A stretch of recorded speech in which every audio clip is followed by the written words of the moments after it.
गुरु विरजानंद गुरुकुल महाविद्यालय करतारपुर में वेद प्रचार मंडल द्वारा आयोजित अंत्य विद्यालय वैदिक भाषण प्रतियोगिता का आयोजन 4 अक्टूबर 2024 को किया गया, जिसमें गुरुकुल के अलावा अलग अलग स्कूलों के बच्चों ने भाग लिया।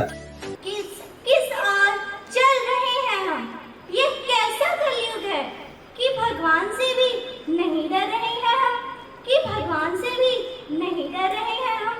जरा अखबार उठाकर तो देखो, मार कूट, लूट बाजार, चोरी चकारी, बलात्कार और जुल्म, इनके अलावा कोई खबर सुनने को मिलती है क्या? नहीं। लेकिन इसके विपरीत भी एक पक्ष है, शुभ कर्मों का पक्ष, जो इंसान को इंसान बनाता है। जो डरे सो मरे, जो डरे सो मरे। विरोधियों की बाधाओं को जो ठोकर पर रख, निश्चय कर जीवन से लड़े, निर्भय निश्चल हो, वही सबका पथ दर्शन करे। सारी कायनात उसे सर आंखों पर धरे, सारी कायनात उसे सर आंखों पर धरे। गुरु गोविंद सिंह जी का कथन अगर हम अपना लें तो ना कोई शुभ कर्मंते डरे ना मरे, तो ना कोई शुभ कर्मंते डरे ना मरे। सुप्रभात। आदरणीय निर्णायक मंडल, सभापति महोदय, अतिथिगण, अध्यापकगण व मेरे प्रिय सहपाठी, आज मैं आपके सामने इसी विषय पर अपने विचार प्रस्तुत करने जा रही हूँ।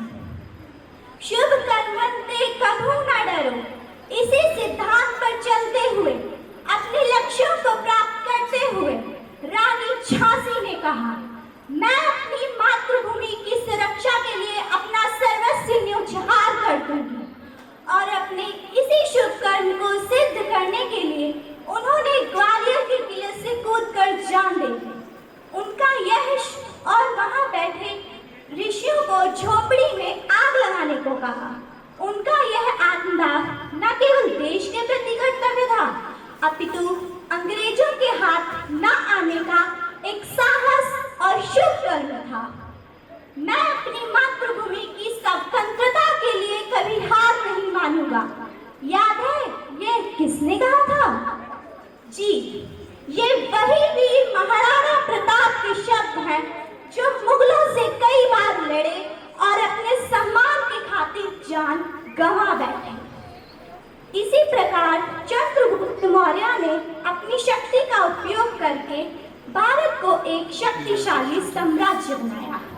ज्यों ही मनुष्य इस संसार में जन्म लेता है, त्यों ही वह कर्म युद्ध में प्रवेश कर जाता है।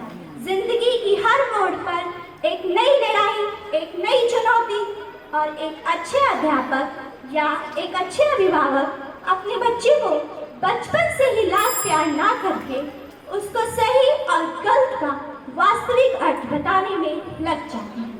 पहला शुभ कर्म यहीं से शुरू होता है। गुरु गोविंद सिंह जी से तो आप परिचित ही हैं, जिन्होंने खालसा पंथ द्वारा आचरण संहिता देते हुए 52 हुक्मनामे जारी किए, और ये सभी हुक्मनामे जीवन के हर पंथ पर सही रास्ता दिखाने में सक्षम है। पिता वायरा ते 4 लाल चाढ़े कि हिंद तेरी शान बदले, यह कथन भी इन्हीं का दिया हुआ है।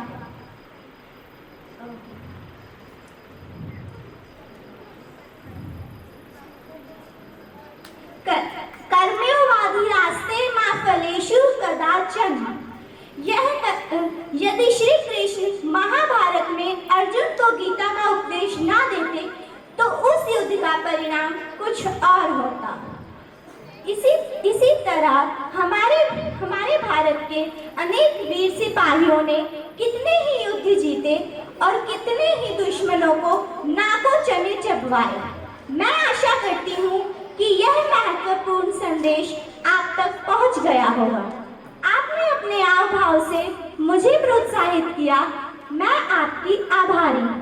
तो आइए इसी विचार को अपने जीवन का लक्ष्य बनाते हुए हम निश्चय करें कि हम सही रास्ते पर चलने का प्रयास करेंगे और शुभ कर्म शीघ्र ही कर लेना चाहिए, सोच विचार नहीं। शुभ कर्म में ना देर करो, शुभ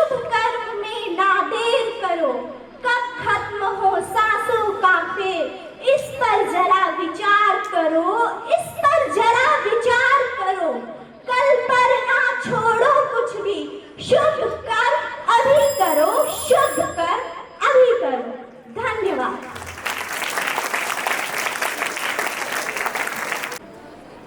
विद्यार्थी और अनुशासन।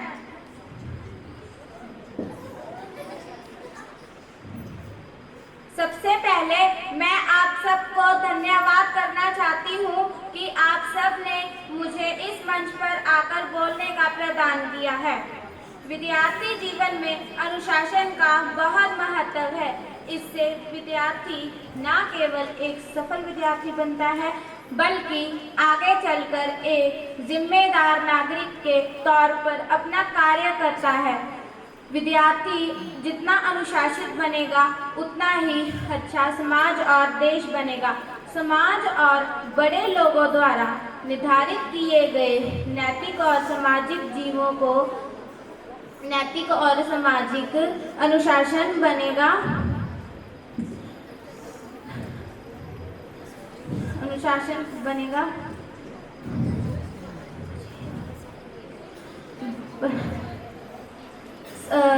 समाज और देश निर्धारित समाज और देश की प्रगति इन्हीं पर निर्भर है।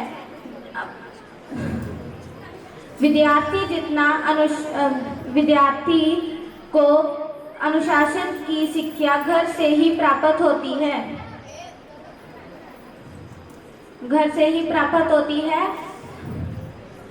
विद्यार्थी जीवन को सुंदर बनाने के लिए अनुशासन का विशेष महत्व है। अनुशासन दो शब्दों से मिलकर बना है, अनु और शासन। अनु का अर्थ है पीछे और शासन का अर्थ है आज्ञा। अतः अनुशासन का अर्थ है आज्ञा के पीछे पीछे चलना।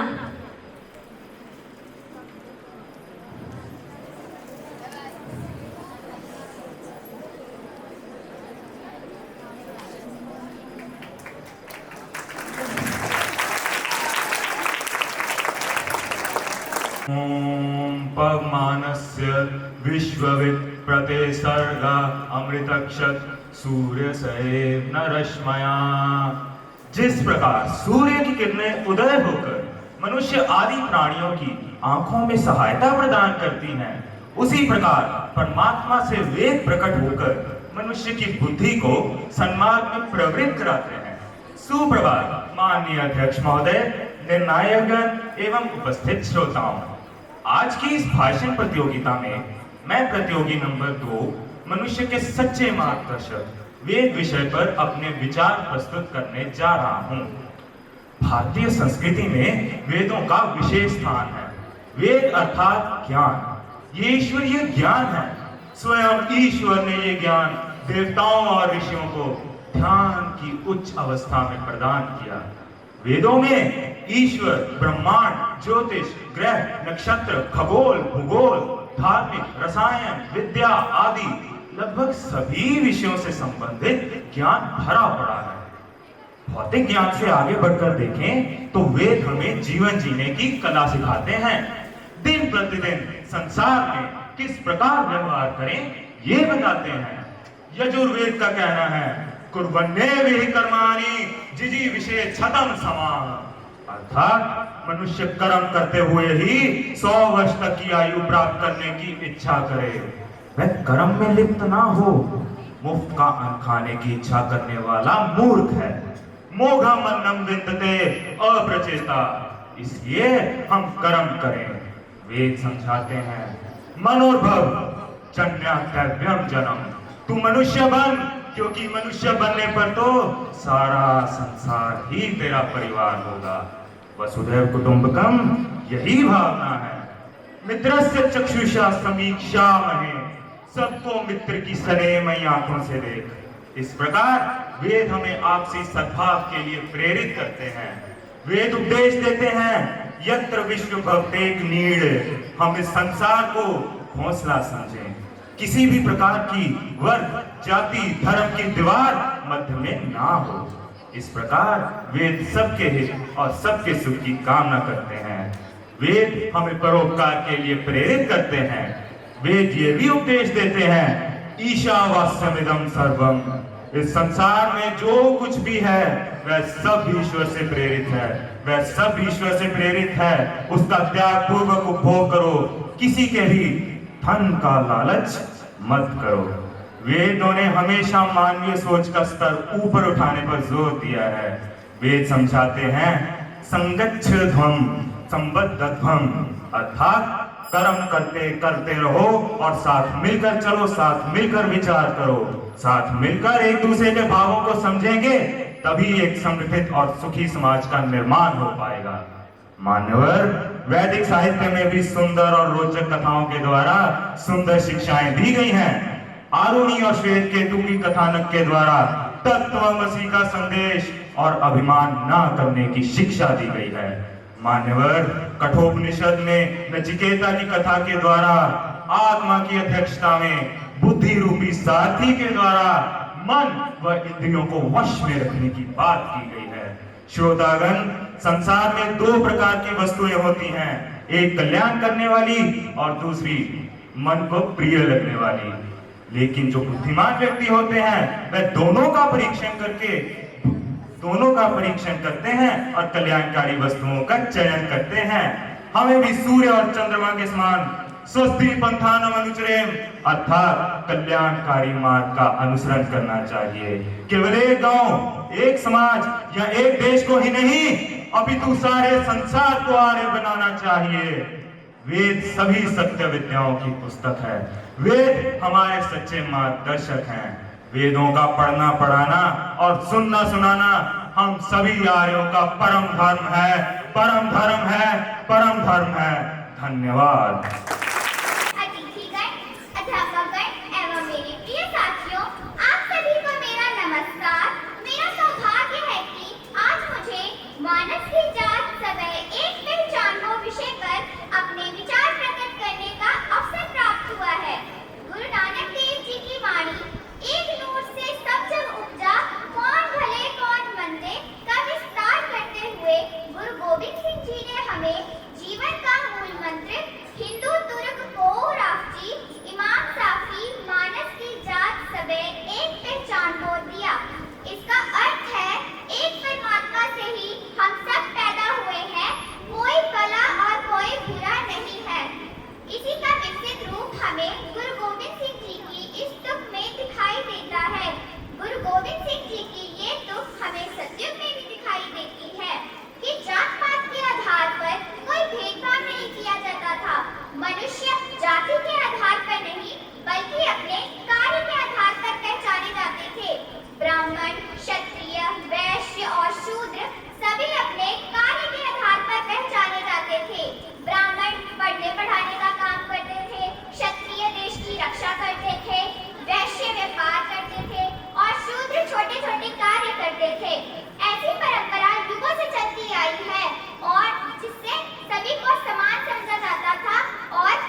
जा रही हूँ। आर्य समाजियों का कहना है कि ईश्वर उस प्रकाश का नाम है जो खुद दिखाई नहीं देती, परंतु उसके प्रकाश में हमें सब दिखाई देता है। उनका कहना यह भी है कि जीवन में यह महत्वपूर्ण नहीं कि आपकी उम्र क्या है, महत्वपूर्ण यह है कि आप किस उम्र की सोच रखते हो। उनका एक उच्च तुक भी है। वो कहते हैं कि चित्र नहीं चरित्र की पूजा करो, चित्र नहीं चरित्र की पूजा करो, व्यक्ति नहीं व्यक्तित्व की पूजा करो, व्यक्ति नहीं व्यक्तित्व की पूजा करो। जब हमारा देश आजाद नहीं हुआ था, उस समय हमारे देश में कई प्रकार के कुकर्म और बुरी रीतियां चल रही थी। इन्हीं कुकर्मों और बुरी रीतियों को दूर करने के लिए कई प्रकार के नेताओं ने कई प्रकार के आंदोलन चलाए। इसी प्रकार का समाज सुधारी आंदोलन और कार्यक्रम स्वामी दयानंद सरस्वती जी ने भी चलाया। उस कार्यक्रम को हम आर्य समाज के नाम से जानते हैं। आर्य समाजी व्यक्ति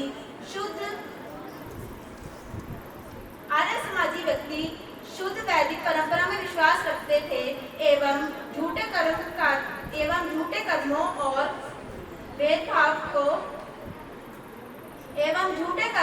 भेदभाव का विरोध करते थे। वह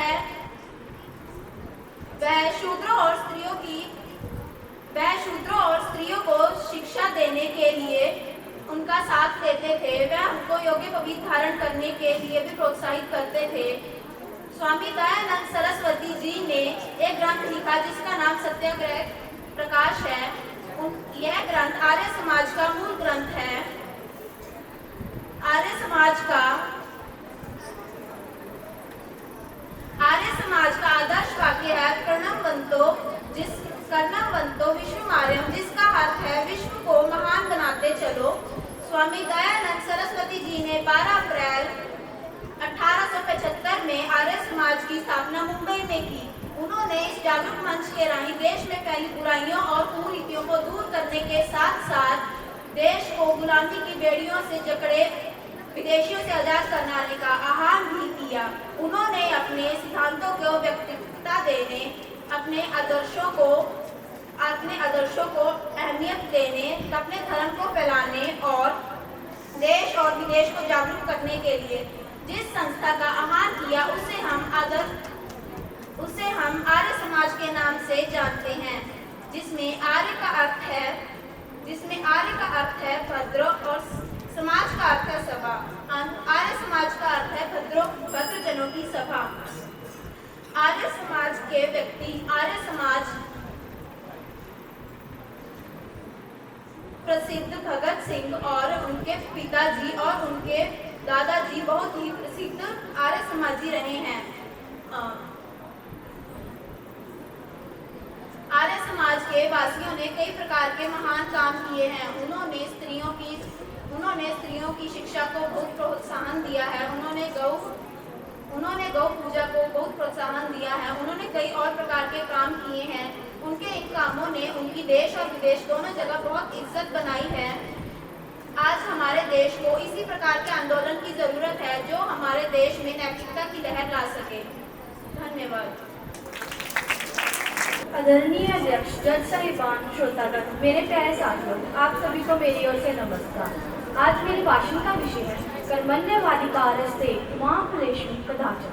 इस श्लोक का अर्थ है आपको वास्तव में कर्म करने का अधिकार है, परंतु इसके परिणाम अर्थात फल की इच्छा रखने का नहीं, और फल की इच्छा न रखने का अर्थ यह भी नहीं कि आप कर्म करना छोड़ दें। कर्म हो जाने के पश्चात फल मनुष्य की मर्जी से नहीं मिलता, वह तो भगवान की न्याय व्यवस्था के अनुसार ही मिलता है। विचित्र बात है कि आज का भौतिकवादी मनुष्य भगवान के कर्म फल और नियमों को बदलकर अपने अनुकूल करना चाहता है। कर्म धर्म का करता नहीं, किंतु फल धर्म का लेना चाहता है। पाप अधर्म बुरे कर्म करता है, किंतु उनके फल से बचना चाहता है। वह बुरे कर्म करके सुख शांति निरोगताएं प्रशंसा चाहता है। आज हमारे जीवन में सच्चाई और ईमानदारी कम होते जा रहे हैं। मनुष्य कर्म फल पर विश्वास न करके गलत रास्तों तथा तरीकों से जल्दी सफल होना चाहता है। श्रीमद् भगवद गीता हमारे दैनिक व्यवहारिक जीवन को कर्मयोगों के साथ जोड़ती है, इसीलिए वैसे ही कर्म करें जिन कर्मों से भगवान राजी है। कर्म 3 प्रकार के हैं। पहला संचित कर्म, दूसरा प्रारब्ध कर्म और तीसरा क्रियमान कर्म। संचित कर्म, कर्म जो एकत्रित था, संचय किया हुआ जा एकत्रित किया हुआ कर्म। अनेक जन्म से लेकर वर्तमान में किए गए कर्मों के संचय को संचित कर्म कहते हैं। संचित कर्म में से थोड़ा सा अंश मात्र जो हमें इस जन्म में भोगना है उसे प्रारब्ध कर्म कहते हैं, अर्थात जो हमारे जीवन में अच्छा बुरा घटित है, जिस पर हमारा निरंतर नहीं है, उसे प्रारब्ध कर्म कहते हैं। क्रियमान कर्म, कर्म जो अभी हो रहे हैं, कर्म जो अभी किए जा रहे हैं, अर्थात जो वर्तमान समय से किए जा रहे हैं, उन्हें क्रियमान कर्म कहते हैं। इसीलिए भगवान श्री कृष्ण जी ने साफ कहा है कि कर्म तुम्हारा कल होगा, कि कर्म तुम्हारा कल होगा। और कर्म अगर सच्चाई है तो कर्म कहाँ निष्फल होगा। हर एक संकट का हल होगा, वो आज नहीं तो कल होगा। लोहा जितना तपता है उतनी ही ताकत बढ़ता है, लोहा जितना तपता है उतनी ही ताकत बढ़ता है। सोने को जितनी आग लगे वो उतना प्रखर निकलता है, हीरे पर जितनी धार लगे वो उतना खूब चमकता है। मिट्टी का बर्तन पकता है तब दिल पर खूब खनकता है। सूरज जैसा बनना है तो सूरज जितना जलना होगा, सूरज जैसा बनना है तो सूरज जितना जलना होगा। नदियों का आदर पाना है तो पर्वत छोड़ भी करना होगा। और हम आदम के बेटे हैं, क्यों सोचे राह सरल होगा। कुछ ज़्यादा वक्त लगेगा पर हर संघर्ष सफल होगा, हर एक संकट का हल होगा, वो आज नहीं तो कल होगा। जैसे कि जब हम किसी वृक्ष को देखते हैं तो सर्वप्रथम हमारी दृष्टि पड़ती है उसके पत्तों, पुष्पों तथा हरे भरे फलों पर, किंतु वो कठोर को निस्वार्थ जड़ उस पर तो हम कभी आकर्षित ही नहीं रहे। अब क्या इसका अर्थ ये है, जिसने अपना बलिदान दिया, जो इस वृक्ष की नींव है, जिसने इसे बड़ा किया, उसका कोई अर्थ ही नहीं। स्मरण रखिएगा, जब भी हम किसी वृक्ष को जल देते हैं तो उसके पत्तों, पुष्पों और फलों को नहीं, उसकी जड़ों को देते हैं। और जब भी हम किसी वृक्ष की पूजा करते हैं तो यही पुष्प उसकी जड़ों को अर्पित करते हैं। अर्थात ये पृथ्वी आपको जाने अनजाने में वो मान दे ही देती है जिसके आप पात्र हैं। इसीलिए भगवान श्री कृष्ण जी ने कहा है, तू कर्म किए जा, तू फल की चिंता ना कर, तुझे वो मान अवश्य मिलेगा जिसका तू पात्र है। बस विश्वास कर, बस विश्वास कर। धन्यवाद। कैसे मंजर सामने आने लगे हैं, कैसे कैसे मंजर सामने आने लगे हैं। गाते गाते लोग चिल्लाने लगे हैं। अब नई तहजीब के पेशे नजर हम आदमी को भूनकर खाने लगे हैं। आदरणीय अध्यक्ष महोदय, विनायक मंडल, अध्यापकगण और मेरे प्रिय साथियों, आप सभी को मेरा आर्य अभिवादन, नमस्ते। मेरी उपरोक्त पंक्तियां अवश्य ही मानव मन को विचलित करने वाली होंगी, परंतु विचारणीय विषय तो ये है कि ऐसा मंजर समाज में दृष्टिगोचर ही क्यों हो। तो मेरा उत्तर होगा कि जब वैदिक सूर्य मध्यम मध्यम सा पड़ जाए और इस कलयुग में मानव वेदों के अलौकिक और शाश्वत ज्ञान को छोड़कर सोशल मीडिया पर परोसे जाने वाले उथले ज्ञान पर अधिक ध्यान देने लगे। वो भूल गया है कि जीवन की सही राह पर चलने का उद्देश्य वेद देते हैं, ना कि सोशल मीडिया और इंटरनेट पर परोसा गया ये उथला ज्ञान। श्रीमन, अब आप धैर्य को ही ले लीजिए। आज हम धैर्य धारण ना करते हुए रातों रात ही सफलता प्राप्त करना चाहते हैं। परिश्रम की अग्नि में कुंदन बनने की बात भूल गए हैं। हमारे संत कवियों ने भी कहा है, धीरे धीरे रे मना, धीरे सब कुछ होए, माली सींचे 100 घड़ा, मृत आए फल होए। श्रीमन, अगर हम धर्म के 10 लक्षणों को अपने जीवन में अपना लेते हैं तो हम अवश्य ही दुर्लभ इस मानव जन को सार्थक बना सकते हैं। और सफलता प्राप्त करने के लिए हमें धैर्य धारण करना होगा और दूसरी ओर सदैव दया भाव रखते हुए ये सोच रखनी होगी कि घर से मस्जिद बड़ी दूर है यारों, घर से मस्जिद बड़ी दूर है यारों, क्यों ना रास्ते में किसी रोते हुए बच्चे को हंसाया जाए। वेद भी तो कहते हैं, दया धर्म का मूल है, पाप मूल अभिमान, तुलसी दया न छाड़िए, जब लग घट में प्राण। योग के संदर्भ में चोरी ना करना 5 यमों में से एक है, जिसका अर्थ है मन, वचन और कर्म से किसी की संपत्ति की इच्छा ना रखना और जितना है उसी में ही संतोष करते हुए कहना, साईं इतना दीजिए जामे कुटुंब समाए, मैं भी भूखा ना रहूं साधु न भूखा जाए। यदि हम उपरोक्त पंक्तियां अपने हृदय में धारण कर लें तो राष्ट्रीय और अंतर्राष्ट्रीय चोरियों पर लगाम लग सकती है और पवित्रता से प्राप्त को ही प्राप्य समझकर जीवन जिया जा सकता है। श्रीमन, मन, वचन और काम, इन तीनों दंडों का त्याग और पांचों इंद्रियों के विषयों को जीतना ही संयम है। श्रीमन, धर्म के 10 लक्षणों की पहचान करवाने के लिए विद्यालयों में हवन यज्ञ करना सिखाना, वेदों की शिक्षा देना और अध्यात्म की शिक्षा देना अत्यंत आवश्यक है। तभी हम अपने इस गौरवशाली इतिहास को समेटे ऋषि मुनियों की धरती और अखंड भारत को खंड खंड होने से बचा सकते हैं। क्रोध की धधकती अग्नि पर विनम्रता का शीतल जल छिड़कना होगा। आने वाली पीढ़ी को सत्य की राह पर चलना सिखाना होगा। बताना होगा कि सत्यमेव जयते, सत्य विचलित हो सकता है लेकिन पराजित कभी नहीं। महोदय, इस छोटी सी अवधि में मैंने धर्म के 10 लक्षणों को समेटने की हर संभव कोशिश की है और अंत में बस इतना ही कहना चाहती हूँ कि नेकियों की कश्तियां दरिया में चलाते रहिए, नेकियों की कश्तियां दरिया में चलाते रहिए, तूफान में यही तुम्हें साहिल तक पहुंचाएंगे। धन्यवाद। दूध का दूध और पानी का पानी करने वाले निर्णायक मंडल, विभिन्न स्कूलों से आए मेरे प्रिय मित्रगण, सबसे पहले आप सभी को मेरा सादर नमस्कार। आज की इस भाषण प्रतियोगिता में मैं जिस विषय पर अपने विचार रखने जा रही हूँ वह मात्र एक विषय नहीं है बल्कि मानव जीवन का एक सनातन सत्य है। जी हाँ, सदाचरण बिना ज्ञान अधूरा मेरा आज का विषय है। मैं प्रबंधक कमेटी की आभारी हूँ जिन्होंने मुझे ऐसे ज्वलंत विषय पर अपने विचार प्रस्तुत करने का अवसर प्रदान किया है। सदाचार शब्द 2 शब्दों के मेल से बना है, सत और आचार।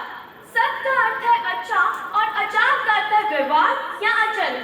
जी हाँ आदरणीय श्रोताओं, बिना अच्छे आचरण के ज्ञान उसी प्रकार अधूरा है जैसे हाड़ मांस का शरीर आत्मा के बिना अधूरा है। ऐसा व्यक्ति देश और समाज में कभी शोभा नहीं पाता जिसके पास कहने को तो डिग्रियों का अंबार है परंतु भाषा शैली विशैली और कर्कश है। मेरी आयु बहुत छोटी है परंतु मुझे वह क्षण कभी नहीं भूलते जब मेरी आयु के 2 बालक आपस में लड़ रहे थे।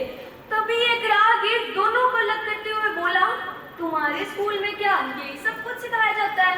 दोनों बच्चों का ना तो उगलते बन रहा था ना ही निकलते। अच्छे आचरण वाला व्यक्ति या सज्जन व्यक्ति हर स्थान और परिस्थिति में सभी का दिल जीत लेता है। वहीं दूसरी ओर अपने खोखले ज्ञान का आडंबर करने वाले रटनवीर प्राय समाज द्वारा नकार दिए जाते हैं। किसी महान शायर ने क्या खूब कहा है, रट रट कर मोटी किताबें तूने ज्ञान बहुत कमाया। रटनवीरों की सभा में खूब अपना सिक्का जमाया पर जुबा में तेरी मिठास नहीं, तुझसे सहयोग की किसी को आस नहीं। तरस आता है तेरे हालात भरे प्यासे, तू तो नदी किनारे से भी प्यासा ही लौट आया, प्यासा ही लौट आया। सदाचरण वह नेक कमाई है जिसका ब्याज हम उम्र भर भोग सकते हैं। बड़े इलाकों पर ना सही लेकिन लोगों के दिलों पर राज कर सकते हैं। मेरा अनुभव आप प्रबुद्ध जनों के सामने देशमात नहीं, लेकिन आप मुझसे सहमत होंगे। बड़ों का आदर करना, छोटों से प्रेम करना, इसमें हमारा लगता ही क्या है?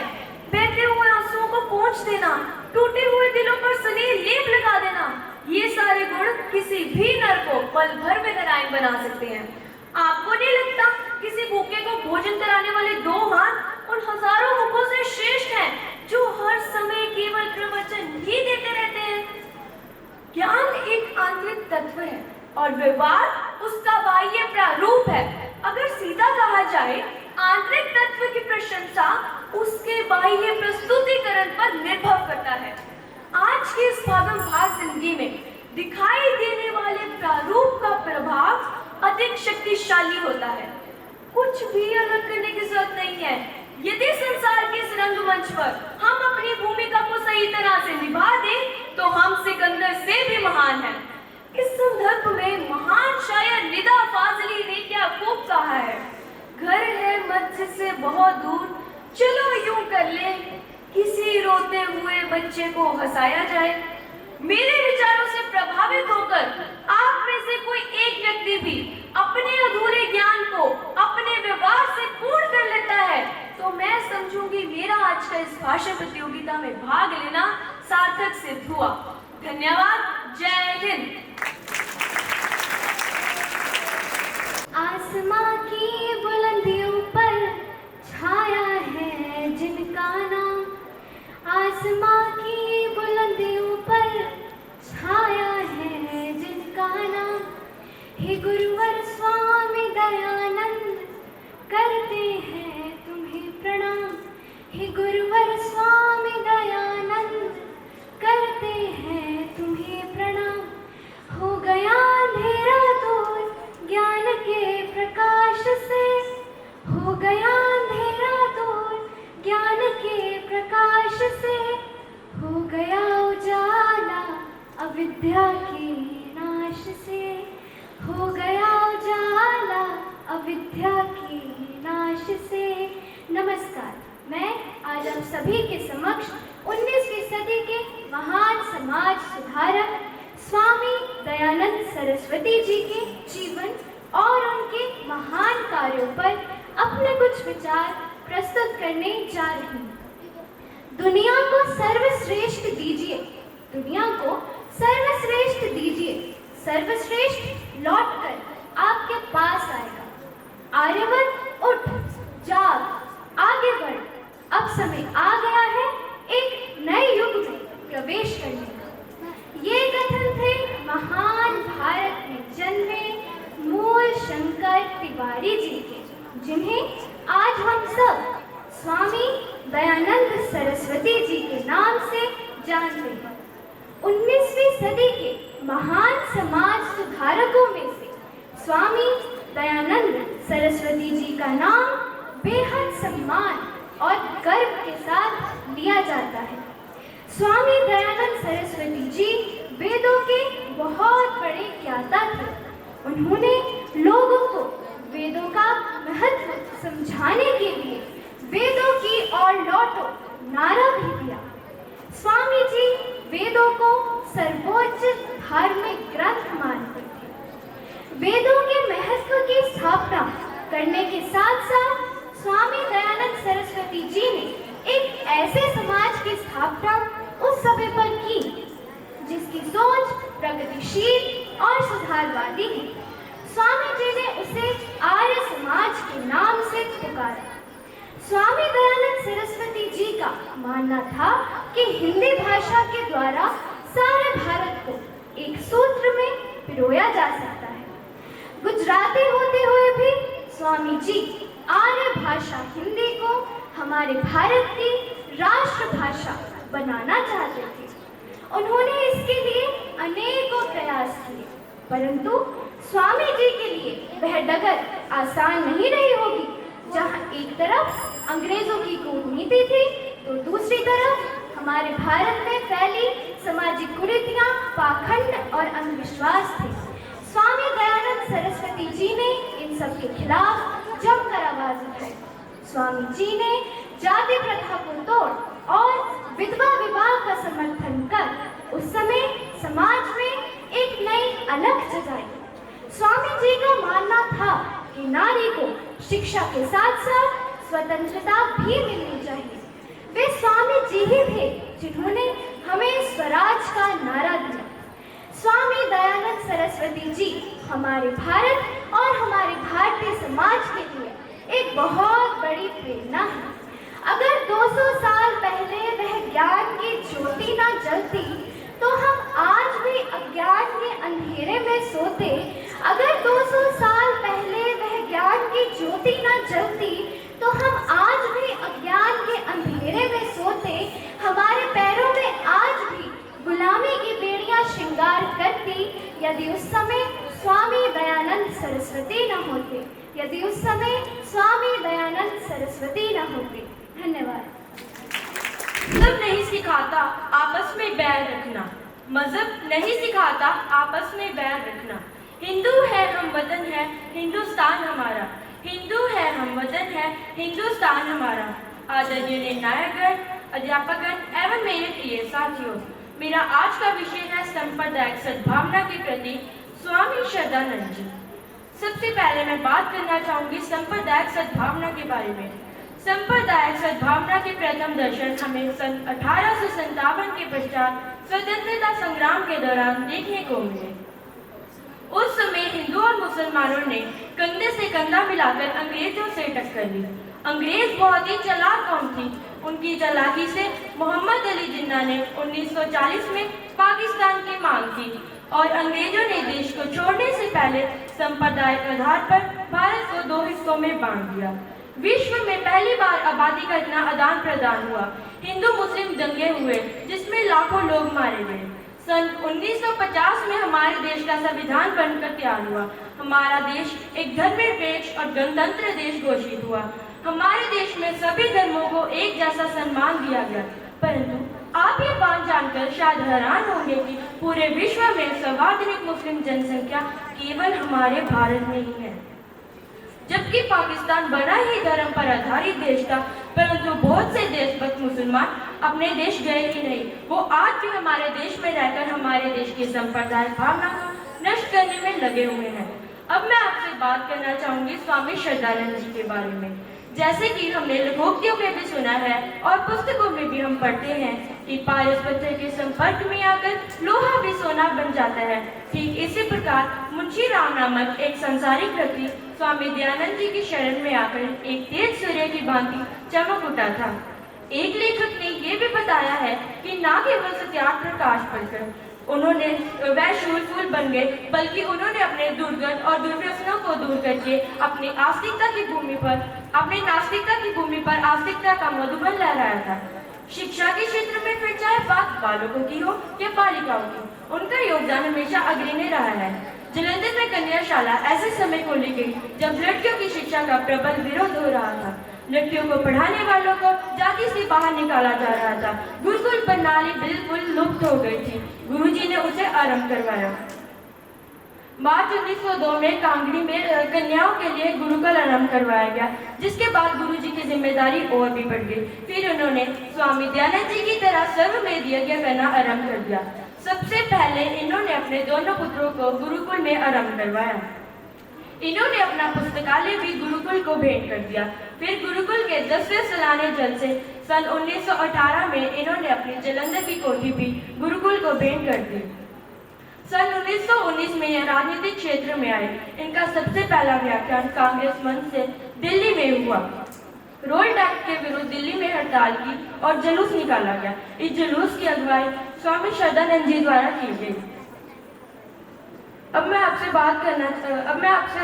आपको बताना चाहती हूँ कि शुद्धि आंदोलन हिंदू धर्म व जाति पर भी धर्मियों द्वारा लगातार दबाव डालकर अपना धर्म परिवर्तित करवाया जा रहा था। इसके परिणाम विकराल रूल ले रहा था।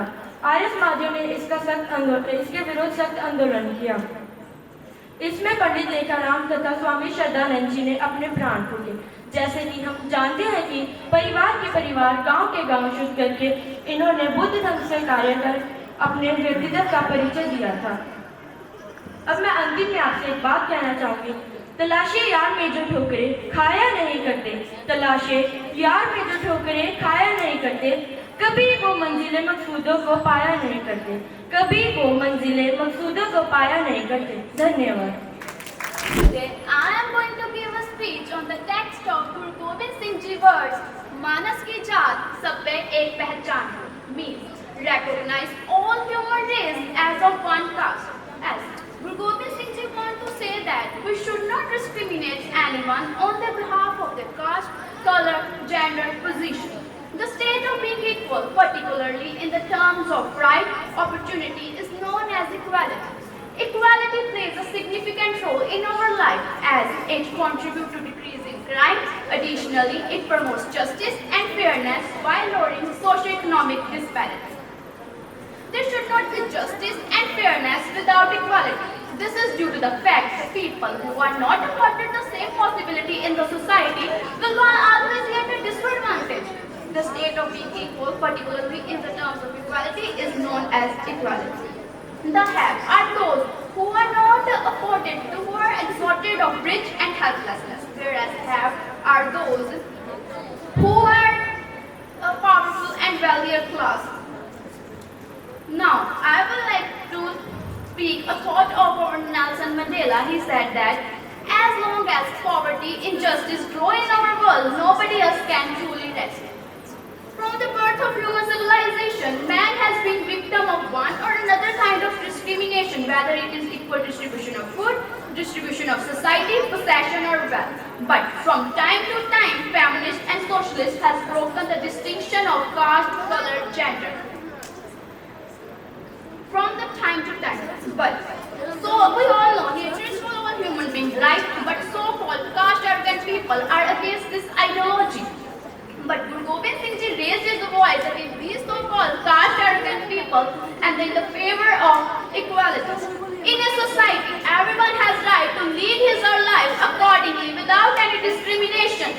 When this state is achieved, where every individual is considered to be equal irrespective of their caste, color, gender, profession or status, we call it equality. Equality can also be defined where every individual have equal opportunity and rights to grow and prosper. Before I speak anything which is written in our constitution, I would like to share a thought of our father of Indian constitution, Dr. Bhimrao Ramji Ambedkar. He said that today Indians are governed by two different ideologies. First, their political leaders affirm set in the preamble fraternity, liberty, equality. But their religious leader embodied denied them. Now, I would like to share some articles related to equality. Article 14. The state shall not deny any person before the law. This law is extended to citizens, foreigners, as well as legal persons such as company. Article 15 provides prohibition on the ground of discrimination, caste, color, gender. Article 16 provides provision of employment in every office under the state. And Article 17, any act enforcing disability based on untouchability shall be seen as an offence punishable by the law. Now, I would like to share some thoughts of our political as well as religious leaders. Dr. Nelson Mandela said, it always seems impossible until it's done. And now, Buddha said, nobody is inferior, but nobody is equal either. Everyone is unique, incomparable. You are you, I am I. After this speech, still there are so many persons present here who think it is impossible. Equality is impossible. For them, I want to share a thought. It always seems impossible. Until it's done. Thank you for patient listening. खत्म हो गई तो वो गुरु विरजानंद जी के पास दक्षिणा देने के लिए पहुंचे। जब वे गुरु विरजानंद जी के पास पहुंचे तो गुरु विरजानंद जी से उनसे पूछा कि तुम दक्षिणा में देने के लिए क्या लाए हो। तो दयानंद जी ने कहा कि मैं तो एक सन्यासी हूँ और मैं लोगों से कुछ लौंग ही दान में मांग कर लाया हूँ आपको दक्षिणा देने के लिए। इस पर विरजानंद जी ने कहा, क्या मेरी शिक्षा की यही गुरु दक्षिणा है? आज हमारे समाज में बहुत अंधविश्वास फैला हुआ है, धर्म के नाम पर दिखावे का बोलबाला है। इसको समाप्त करने के लिए तुम अपना समस्त जीवन इसी में लगा दो। धर्म प्रचार के लिए, वेदों के प्रचार के लिए अपना समस्त जीवन लगा दो। स्वामी दयानंद जी ने अपना समस्त जीवन लोगों को सही रास्ते पर लाने में लगा दिया। उनके जो काम अधूरे रह गए, जो काम वो करना चाहते थे, जो काम वो नहीं कर पाए, उसके बाद उन कार्यों को स्वामी श्रद्धानंद जी ने पूरा किया। आज मैं उन स्वामी श्रद्धानंद जी के बारे में कुछ बात आपके साथ समक्ष व्यक्त करना चाहता हूँ कि वे एक विजय सन्यासी कैसे थे। स्वामी श्रद्धानंद जी का मत था कि अगर आप कोई संकल्प कर लेते हैं तो उसमें कोई विकल्प नहीं होना चाहिए। 1898 में उन्होंने गुरुकुल की नींव रखने की बात कही तो सभी जो अमीर व्यक्ति थे उन्होंने पहले हामी भर दी, किंतु जब गुरुजी गुरुकुल स्मारक की स्थापना करने के लिए आगे बढ़े तो किसी ने उनका साथ नहीं दिया। इस पर उन्होंने संकल्प कर लिया कि जब तक वह 30,000 रुपये इकट्ठे नहीं कर लेते तब तक वह वापस नहीं मुड़ेंगे। लगभग 1902 ईस्वी तक उन्होंने 30,000 रुपये एकत्रित कर लिए। गुरु जी के दृढ़ संकल्प को देखकर हरिद्वार के कांगड़ी गांव के अमन चौधरी ने उनको 1200 बीघा जमीन दान में दे दी और कहा कि यहाँ पर आप अपने गुरुकुल की स्थापना कीजिए। सच्चे देशभक्त गुरु श्रद्धानंद एक सच्चे देशभक्त थे। स्वामी दयानंद जी का मत था कि स्वराज्य हमारा जन्मसिद्ध अधिकार है और स्वामी श्रद्धानंद जी इसी बात पर अटल रहे। उनका मत था कि मैं काली शिक्षा के आधार पर हम कभी भी आज़ादी नहीं प्राप्त कर सकते और अगर आज़ादी प्राप्त भी कर लेंगे तो इसका कोई लाभ नहीं होगा। इसीलिए उन्होंने अपने गुरुकुल में हिंदी भाषा में शिक्षा देना प्रारंभ कर दिया, परंतु उन दिनों में उर्दू का बोलबाला था। किंतु स्वामी श्रद्धानंद जी अपने बात पर अड़ल रहे और उन्होंने हिंदी में ही शिक्षा देना आरंभ कर दिया। मानवतावादी स्वामी श्रद्धानंद एक सच्चे मानवतावादी थे। मानवतावादी का अर्थ यह नहीं होता कि आप सन्यासी में बैठे हो और आपके ऊपर सांप बिच्छू डंक मार दे और आप कहो कि मैं अहिंसावादी हूँ, मैं हिंसा नहीं करूँगा। अहिंसा की स्थापना के लिए हिंसा करनी ही पड़ती है। अहिंसा परमो धर्म, धर्म हिंसा तथैव च। स्वामी श्रद्धानंद जी स्त्रियों के शिक्षा के लिए उन्होंने बहुत से कार्य किए और स्त्रियों की शिक्षा में उनका बहुत बड़ा योगदान था।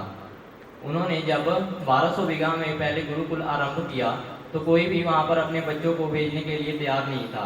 असल में वहाँ पर बहुत बड़ा घना जंगल था जिसमें शेर, चीता, बाघ आदि रहते थे।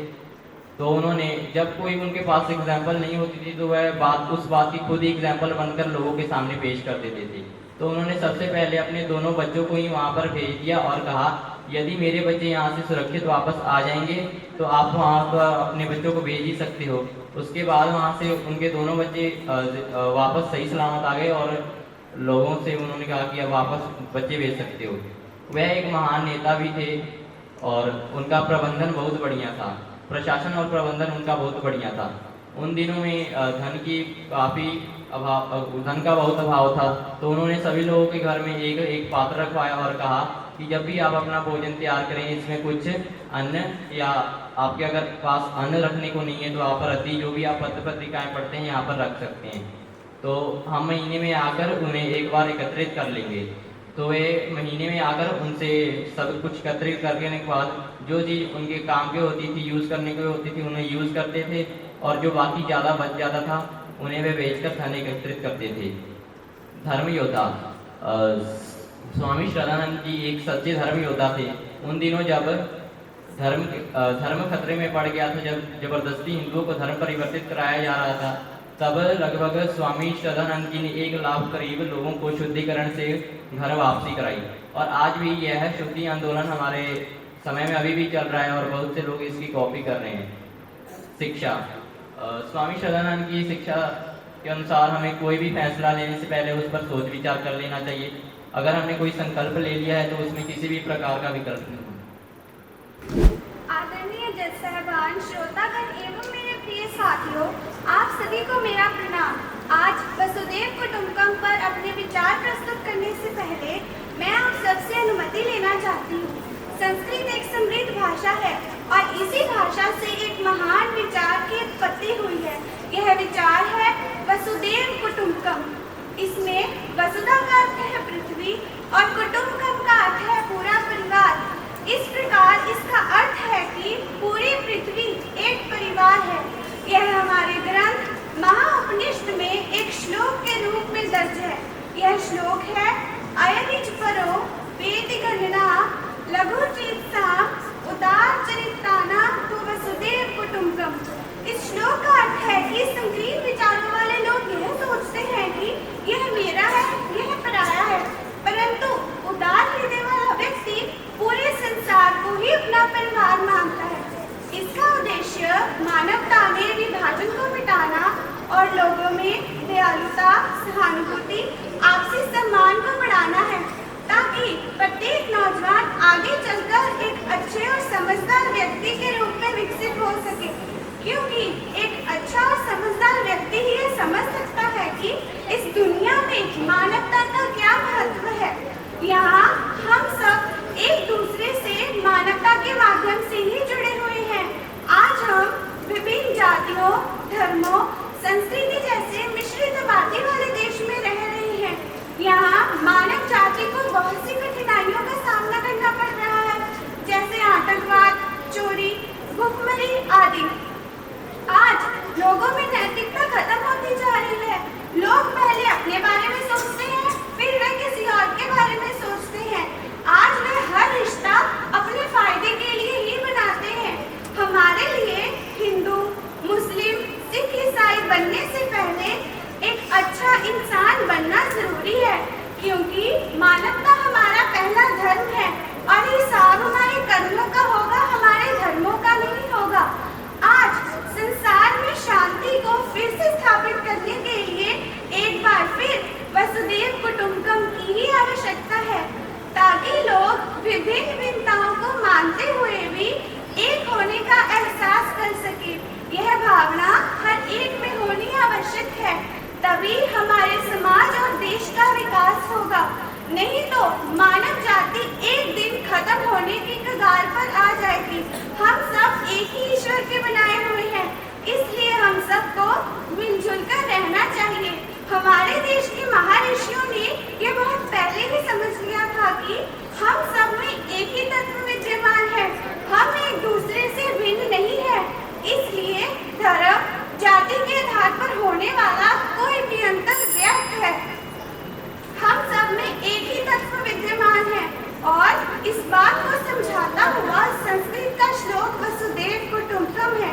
आज तेजी से बढ़ रही इस दुनिया में हमारे लिए वसुदेव कुटुंबकम और मानवता के महत्व को समझना बहुत जरूरी है। अंत में मैं आपसे ये कहना चाहती हूँ कि वसुदेव कुटुंबकम के सिद्धांत पर जो चलते हैं तो फिर अपने और पराये में भेदभाव नहीं वो करते हैं। वसुदेव कुटुंबकम के सिद्धांत पर जो चलते हैं तो फिर अपने और पराये में भेदभाव नहीं वो करते हैं। एक पृथ्वी, एक परिवार, एक भविष्य। धन्यवाद। चर्थम भिखवे चारिकम बहुजन हिताय बहुजन सुखाय लोकानुकंपाय अतानु हिताय आदि कल्याण मध्य कल्याण अंत कल्याण। अर्थात जो बहुजनों के कल्याण के लिए, बहुजनों के सुख के लिए तथा बहुजनों का प्रारंभ कल्याणकारी हो, मध्य कल्याणकारी हो और अंत भी कल्याणकारी हो, इसके लिए प्रतिदिन चारिका करता है, प्रतिदिन मार्गदर्शन करता है। ऐसा प्रतिदिन भाषण करने वाला गौतम बुद्ध मुझे अधिक पसंद है। सुप्रभात। आज मैं बहुजन हिताय बहुजन सुखाय विषय पर अपने विचार पेश करने जा रहा हूँ। यह वाक्य बहुजन हिताय बहुजन सुखाय भारतीय संस्कृति तथा समाज की मूल भावना को प्रतिबिंबित करता है। इसका अर्थ है अधिकांश लोगों के हित तथा अधिकतम लोग खुशी के लिए कार्य करना। यह विचार हमें बताता है कि समाज में किसी कार्य या नीति का उद्देश्य केवल कुछ लोगों के लिए नहीं, बल्कि समाज के ज्यादा से ज्यादा लोगों का कल्याण करने के लिए होना चाहिए। आर्य समाज भी हमें यही प्रेरणा देता है कि सबका उपकार करना इस समाज का मुख्य उद्देश्य है। हमारे समाज में हर वंश, जाति और समुदाय के लोग रहते हैं। यदि हम समृद्धि और विकास चाहते हैं तो यह आवश्यक है केवल कुछ व्यक्तियों या वर्गों का नहीं, बल्कि सभी का हित हो। एक ऐसा समाज जहाँ प्रत्येक व्यक्ति समान अधिकारों और अवसरों के साथ जीवन व्यतीत कर सके, वही समाज, जी हाँ वही समाज सही मायनों में उन्नति का अवसर हो सकता है। इंसान हो तो इंसानियत से जिंदगी जीना सीख लो, इंसान हो तो इंसानियत से जिंदगी जीना सीख लो। उठो मानवता के वीरो, उठो मानवता के वीरो, चलो प्रेम से सारा जग जीत लो, चलो प्रेम से सारा जग जीत लो। आज हम काबिल हैं तो हमारा कर्तव्य है हम दूसरों को काबिल बनने में मदद करें। हम धर्म, रंग, जाति के भेदभाव से ऊपर उठकर कार्य करें। हमारे विद्वानों तथा महापुरुषों ने भी हमें यही प्रेरणा दी है कि सबकी हित की जो बात करे, सबके सुख का हो आधार, वही तो धर्म है सच्चा, वही है मानवता का सार। जी हाँ, वही है मानवता का सार। महात्मा बुद्ध जी ने भी समाज को जब यह संदेश दिया तो उनका भी यही उद्देश्य था कि समाज के सभी वर्गों का समान रूप से विकास हो। यदि हम समाज में किसी विशेष वर्ग को प्राथमिकता देते हैं तो समाज में असमानता बढ़ती है, परंतु जब हम बहुजन हिताय की बात करते हैं तो समाज के हर व्यक्ति को समान अधिकार मिलना चाहिए। चाहे वह किसी भी जाति धर्म वर्ग से हो। सुख और समृद्धि तभी तक सार्थक है जब वह समाज के हर व्यक्ति तक पहुंचे। जन जन का कल्याण और सुख की सच्ची सेवा है, इसी में मानवता की विजय है। जी हाँ, इसी में मानवता की विजय है। सिर्फ अपने लिए नहीं, सबके लिए सोचे, यही जीवन का सच्चा उद्देश्य है। जो चल नहीं सकते आओ उनका सहारा बने, जो बोल नहीं सकते आओ उनकी जुबान बने, जो डरे हैं उनकी हिम्मत बने, जो बिछड़ गए हैं आओ उनको उभारे। तभी तभी हम मानव जीवन का ऋण चुका पाएंगे। मान्यगण, हमारा समाज ऐसे कई उदाहरणों और मिसालों से भरा पड़ा है जो हमें इस दिशा की ओर चलने के लिए प्रेरित करता है। जी हाँ, हमारे राष्ट्रपिता महात्मा गांधी जी इसकी सबसे बड़ी मिसाल है। उनका सर्वोदय का सिद्धांत भी इसी लक्ष्य को पूरा करता है। हमारे संविधान निर्माता डॉक्टर भीमराव अंबेडकर के योगदान को भी कौन भुला सकता है, जिन्होंने वंचित वर्गों के लोगों के लिए संघर्ष किया। आज मैं एक बार फिर आह्वान करता हूँ, आओ सब मानव के धर्म को अपनाएं। सिर्फ मेरा तेरा नहीं, अभी तो बहुतों के सुख एवं हित की दिशा में काम करें। अंततः मैं अपनी वाणी को इन पंक्तियों के द्वारा विराम देना चाहता हूँ। मानव हूँ, मैं मानव हूँ, कहना नहीं बताना है।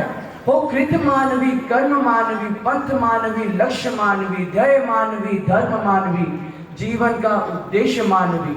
मानव अधिकारों की रक्षा, मानव अधिकारों की रक्षा, ध्येय यही है, यही विचार।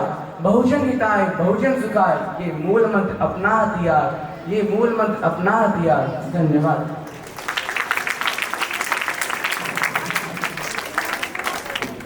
एक लत उसे उसके दोस्तों ने लगवाई थी, जो लाख चाहने पर भी छूट न पाई थी।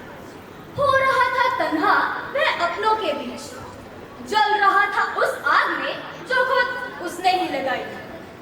कल का उजाला आज अंधकार में था, बदल गया था जब वह नशों के बाजार में था। इस कदर फंस गया वह अपने ही जाल में, अपना ही घर बेच रहा था फिर धोखे के व्यापार में। उपरोक्त पंक्तियां हर उस नौजवान की कहानी बयां करती हैं जिसे नशों ने अपने जाल में फंसा दिया। नशे की लत एक ऐसी लत जिसने आज अनेक माओं से उनका दुलारा और अनेक घरों से उनका चिराग छीन लिया। यहाँ उपस्थित सभी को मेरा कोटि कोटि प्रणाम। मैं आप सभी का हार्दिक अभिनंदन करती हूँ कि आज आप सभी महान विद्वानों की सभा में मुझे अपने विचार पेश करने का शुभ अवसर प्राप्त हो रहा है। आज मैं आप सभी के समक्ष आज के भाषण प्रतियोगिता के विषय हम सबका हो एक सपना, नशा विहीन हो समाज अपना पर कुछ शब्द कहना चाहूंगी। नशा विहीन समाज केवल एक आदर्श वाक्य ही नहीं बल्कि एक ठोस लक्ष्य हो जो न केवल समस्याओं को समझने बल्कि उन्हें सुलझाने की ओर भी प्रेरित करे। आज हमारे समाज का प्रत्येक कोना, हर परिवार और हर व्यक्ति इस दुष्चक्र की चपेट में आ चुका है। नशा न केवल व्यक्तियों को मानसिक और शारीरिक रूप से कमजोर करता है बल्कि समाज में अपराध, असमानता और पारिवारिक विघटन जैसी गंभीर समस्याएं भी उत्पन्न करता है। ये हमारे सामाजिक ताने बाने को बर्बाद कर रहा है और हमारे भविष्य की संभावनाओं को क्षति पहुंचा रहा है। आज हमारे देश में लगभग 1.8 करोड़ नौजवान इस दुष्चक्र की चपेट में आ चुके हैं। लेकिन यह एक चुनौती है जिसे हम अवसर के स्वरूप में बदल सकते हैं। हमें चाहिए होंगे कुछ सुधार, जैसे संवेदनशील शिक्षा, विद्यालय और कॉलेजों में नशे के खिलाफ शिक्षा को अनिवार्य बनाना होगा। हमें युवा पीढ़ी को यह सिखाना होगा कि नशा केवल एक व्यक्तिगत नुकसान नहीं बल्कि एक सामूहिक समस्या है जो लोगों को प्रभावित करती है। दूसरा सुधार है समाज की सक्रिय भूमिका। नशा विहीन समाज के लिए हर नागरिक की भूमिका अहम है। हमें समाज के हर स्तर पर सहयोग बढ़ाना होगा जहां लोग एक दूसरे को समर्थन दे सकें और नशे के खिलाफ जागरूकता फैलाने में भाग ले सकें।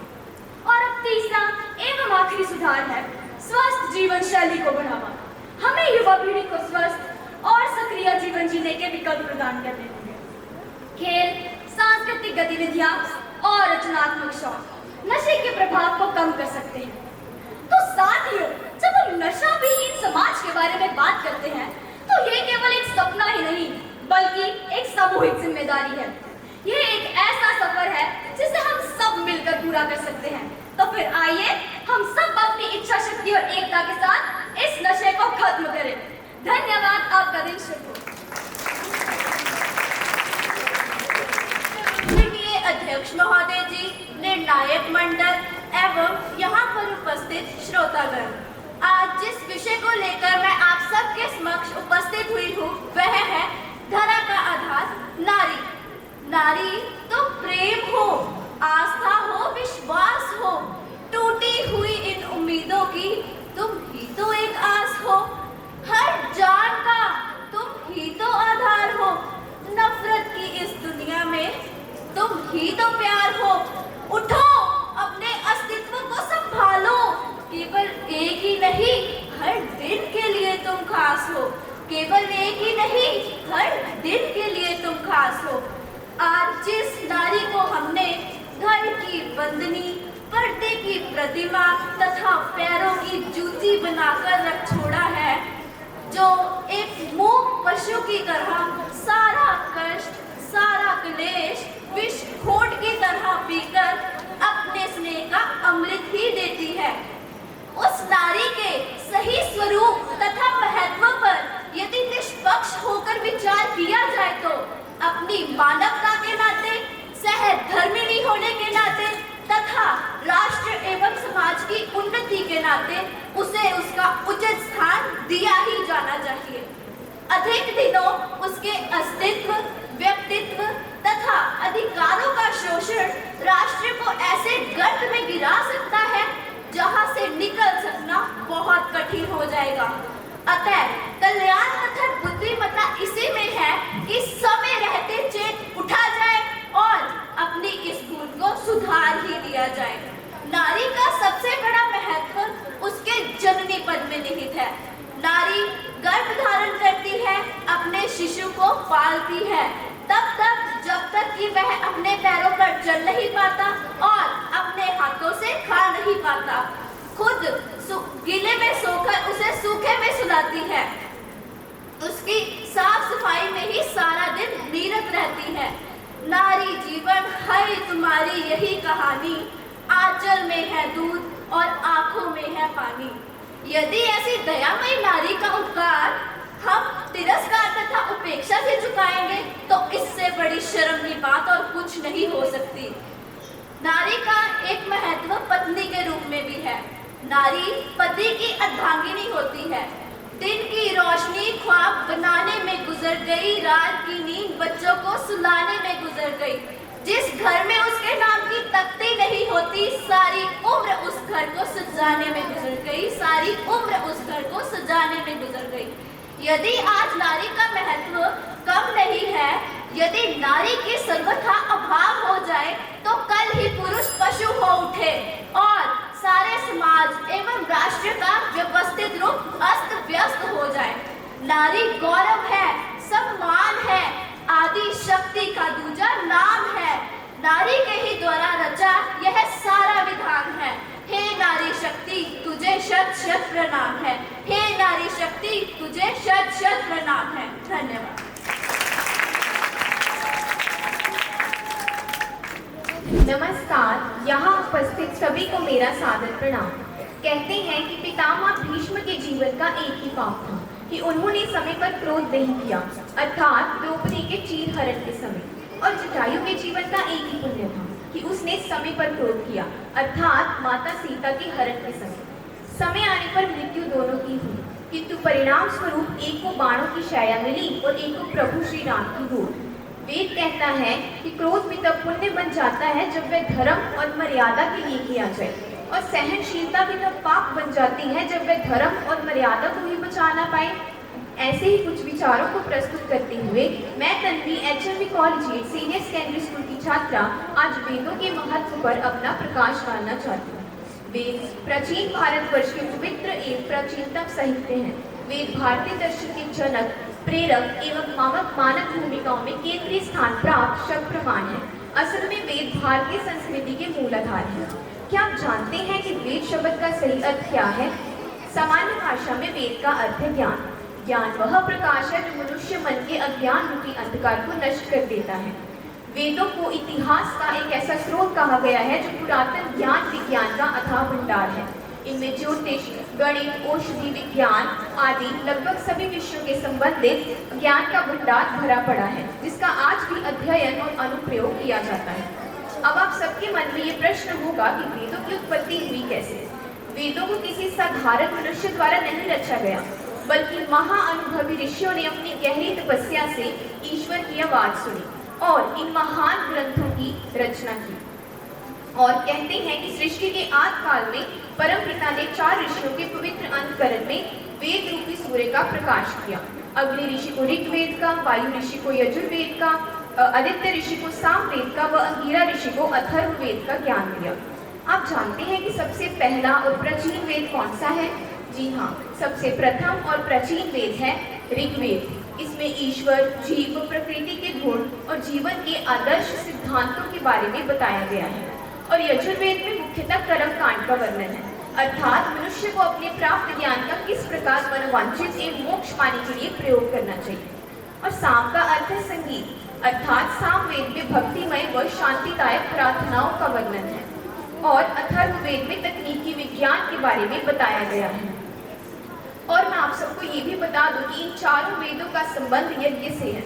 यज्ञ क्या है? यज्ञ एक प्रकार की अग्नि पूजा है। यजुर्वेद में कहा गया है कि जो मनुष्य यज्ञ को त्यागता है उसे परमात्मा त्याग देता है। इसके अलावा वेद हमें क्या सिखाते हैं? और मैं अन्य शब्दों में कहूँ कि वेद हमें किन जीवन मूल्यों के बारे में बताते हैं। असल में वेद हमें जीवन जीने की कला सिखाते हैं। वेद हमारी विचार शक्ति को मजबूत बनाते हैं। ये हमें बताते हैं कि किसी भी काम को करने से पहले हमें किस प्रकार की सोच रखनी चाहिए। और दूसरा, वेद हमें ये भी बताते हैं कि एकता में ही बल है।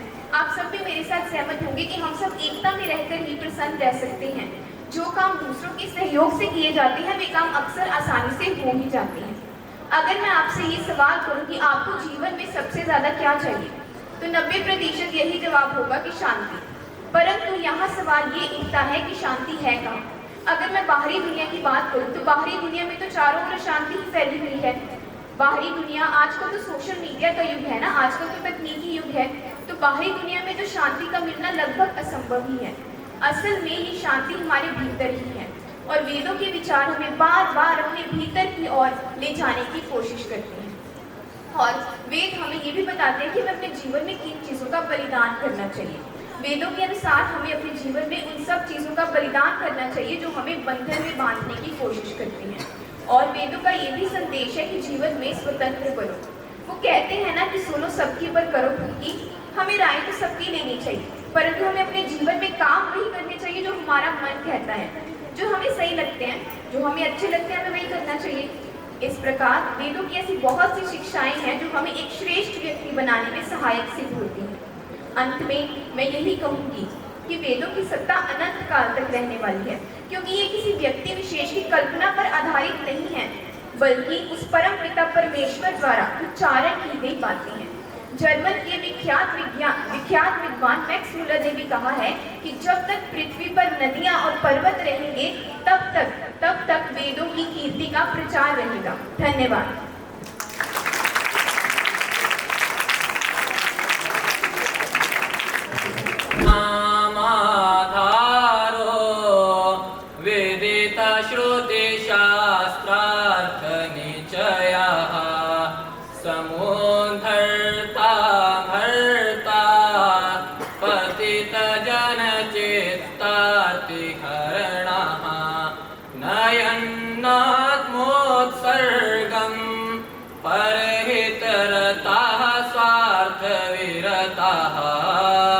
दयानन्दः स्वामी जयतु भुवने भास्कर रुचि, जयतु भुवने भास्कर रुचि।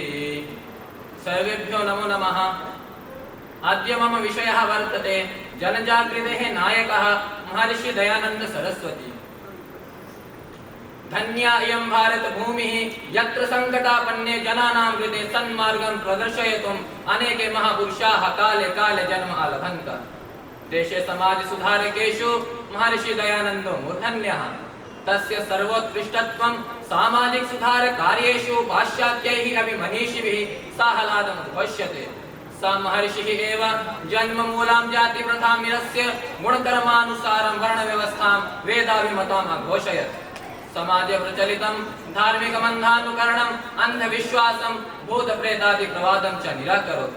मातृशक्तेः उन्नतिमन्तरेण न देशोन्नतिः सम्भवति इति विचारं विचार्य स्त्रीशिक्षायां बलं न्यधात्। महर्षिः एव स्त्रीशिक्षायाः सर्वप्रथम प्रचारकत्वेन अभिनन्द्यते। तेनैः उक्तं यत् नारी समाजस्य आधारशिला वर्तते, अतः तासां कृतेऽपि शिक्षा अनिवार्या च अस्ति। नारी पुरुषस्य सहयोगिनी रूपेण आवर्तत, स पुरुषैः सह यज्ञादि कर्माणि सम्पादयत्। ऋग्वेदेऽपि नारीणां कृते शिक्षायाः व्यवस्था निर्दिश्यते। पुत्रवत् तासामपि उपनयनादि संस्काराः अभवन्। वेदाध्ययनेऽपि तासामधिकारो अङ्गीक्रियते। इयं शिक्षा यथा पुरुषाणां हितसाधिका वर्तते तथैव नारीणामपि। प्राचीनकाले नारीणां शिक्षाविषये समाजः अतीव जागरूकः आसीत्। अस्मिन् विषये अनसूया, गार्गी, मैत्रेयी, सावित्री, अनसूया, सावित्री, अहल्या आदीनां नारीणां नामानि उदाहरणरूपेण परिलक्ष्यन्ते। स आर्षपद्धतिम् अनुसृत्य गुरुकुल संस्थापना समकालमेव कन्या गुरुकुल पद्धतिमपि प्रवर्तयत्। महाभागेन भारतदेशे विद्यमानायाः दासप्रथायाः, बालविवाहस्य, बहुपत्नीवादस्य, धार्मिकमन्धानुकरणस्य, अन्धविश्वासस्य च निधानं कृतवान्। हिंदी भाषा प्रचारेऽपि महोदयस्य महत् योगदानं वर्तते। स वेदाध्ययनम् आर्याणां परं कर्तव्यम् मन्यत्। वेदाः एव आर्यजातेः प्रमाणत्वेन सम्मान्याः ग्रन्थाः सन्ति इत्येवं सोघोषयत्। पंचमहायज्ञानां षोडशसंस्काराणां च आवश्यकर्तव्यस्य च प्रतिपालनं कृतवान्। संस्कृतभाषायाः प्रचारः प्रसारश्च तस्य जीवनस्य उद्देश्यम् आसीत्। भारतीय गौरव संरक्षणार्थमेव सा कृण्वन्तो विश्वमार्यम् इत्यघोषयत्। वैदिकं दृष्टिमवष्टभ्यः यज्ञस्य महत्त्वं, पशुबलिविरोधं, सन्ध्योपासनादीनाम् उपयोगित्वं, वेदविरुद्धत्वात् मूर्तिपूजायाः निराकरणं च कृतवान्। आङ्ग्लपरतन्त्रतातः भारतदेशस्य उद्धाराय देशे स्वातन्त्र्यस्य आन्दोलनं जनेषु प्रचारितवान्। महर्षिणा सत्यार्थप्रकाशे स्पष्टरूपेण उद्घोषितं यत् निष्कृतमपि स्वराज्यं परक्रियाश्रेयस्करम् अस्ति। तस्य पदचिह्ने पंडित लेखराम, पंडित गुरुदत्त विद्यार्थी, भगत सिंह, मदनलाल डेंगरा इत्यादि अनेके क्रांतिकारिणः अचरन्। हिंदू धर्मान्तर्गत कुरीतीनाम् अन्धविश्वासानां च यावज्जीवनं विरोधम् अशिक्षयत्। महर्षि दयानंद सरस्वती नारी सम्मान संवर्धकः, दीनहीन पतित रक्षकः, समाजोन्नायकः, गवां रक्षकः, अनेके महापुरुषाणां जीवनस्य उद्देश्यकरः प्रवर्तकः कोऽपि महापुरुषः, महायोगी, सन्यासीश्च आसीत् इत्युक्त्वा अहं स्वस्य वाणीं विरामि इति ओं शं धन्यवादः।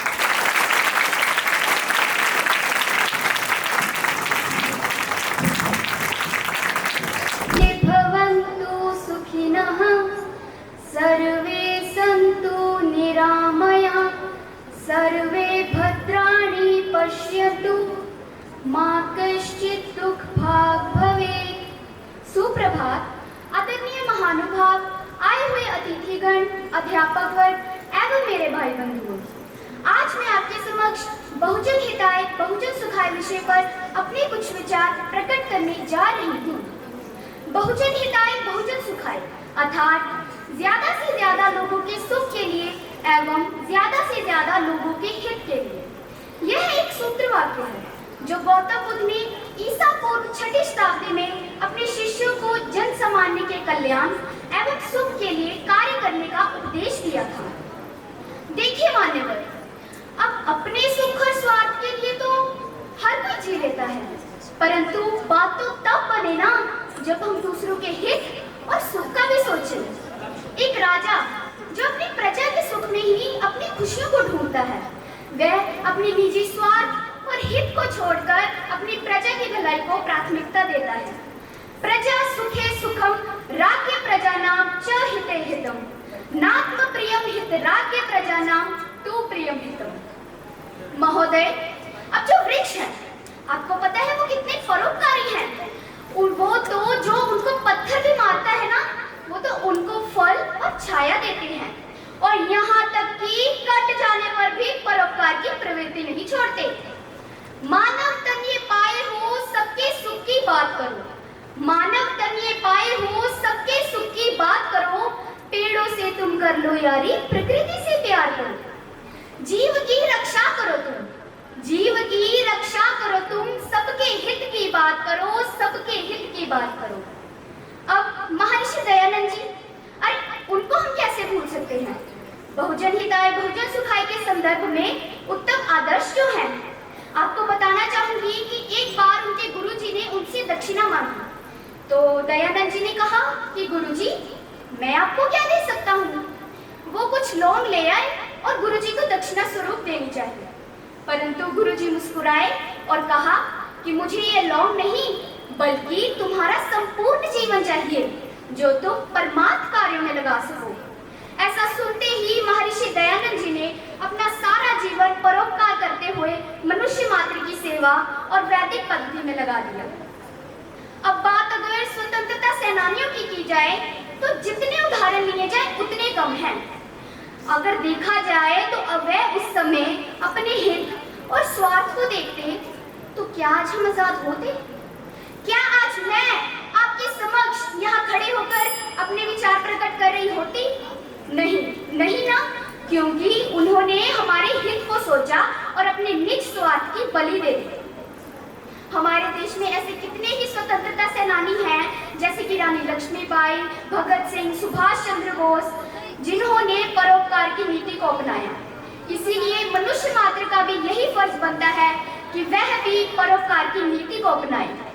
चत्थम विकक्वे चारिकम बहुजन हिताय बहुजन सुखाय, लोकानु कपाय अत्तानु हिताय, आदि कल्याण मध्य कल्याण अंत कल्याण। और अपने भावों को विराम देते हुए मैं जाते जाते सिर्फ यही बताना चाहूंगी कि मानव हूं मैं, मानव हूं, मानव हूं मैं, मानव हूं कहना नहीं बताना है। मानव हूं मैं, मानव हूं कहना नहीं बताना है। जाति धर्म का भेद नहीं, सब होगा सबसे व्यवहार। ध्येय यही है यही विचार, ध्येय यही है यही विचार, बहुजन हिताय बहुजन सुखाय, ये मूल मंत्र अपना हथियार, ये मूल मंत्र अपना हथियार। धन्यवाद।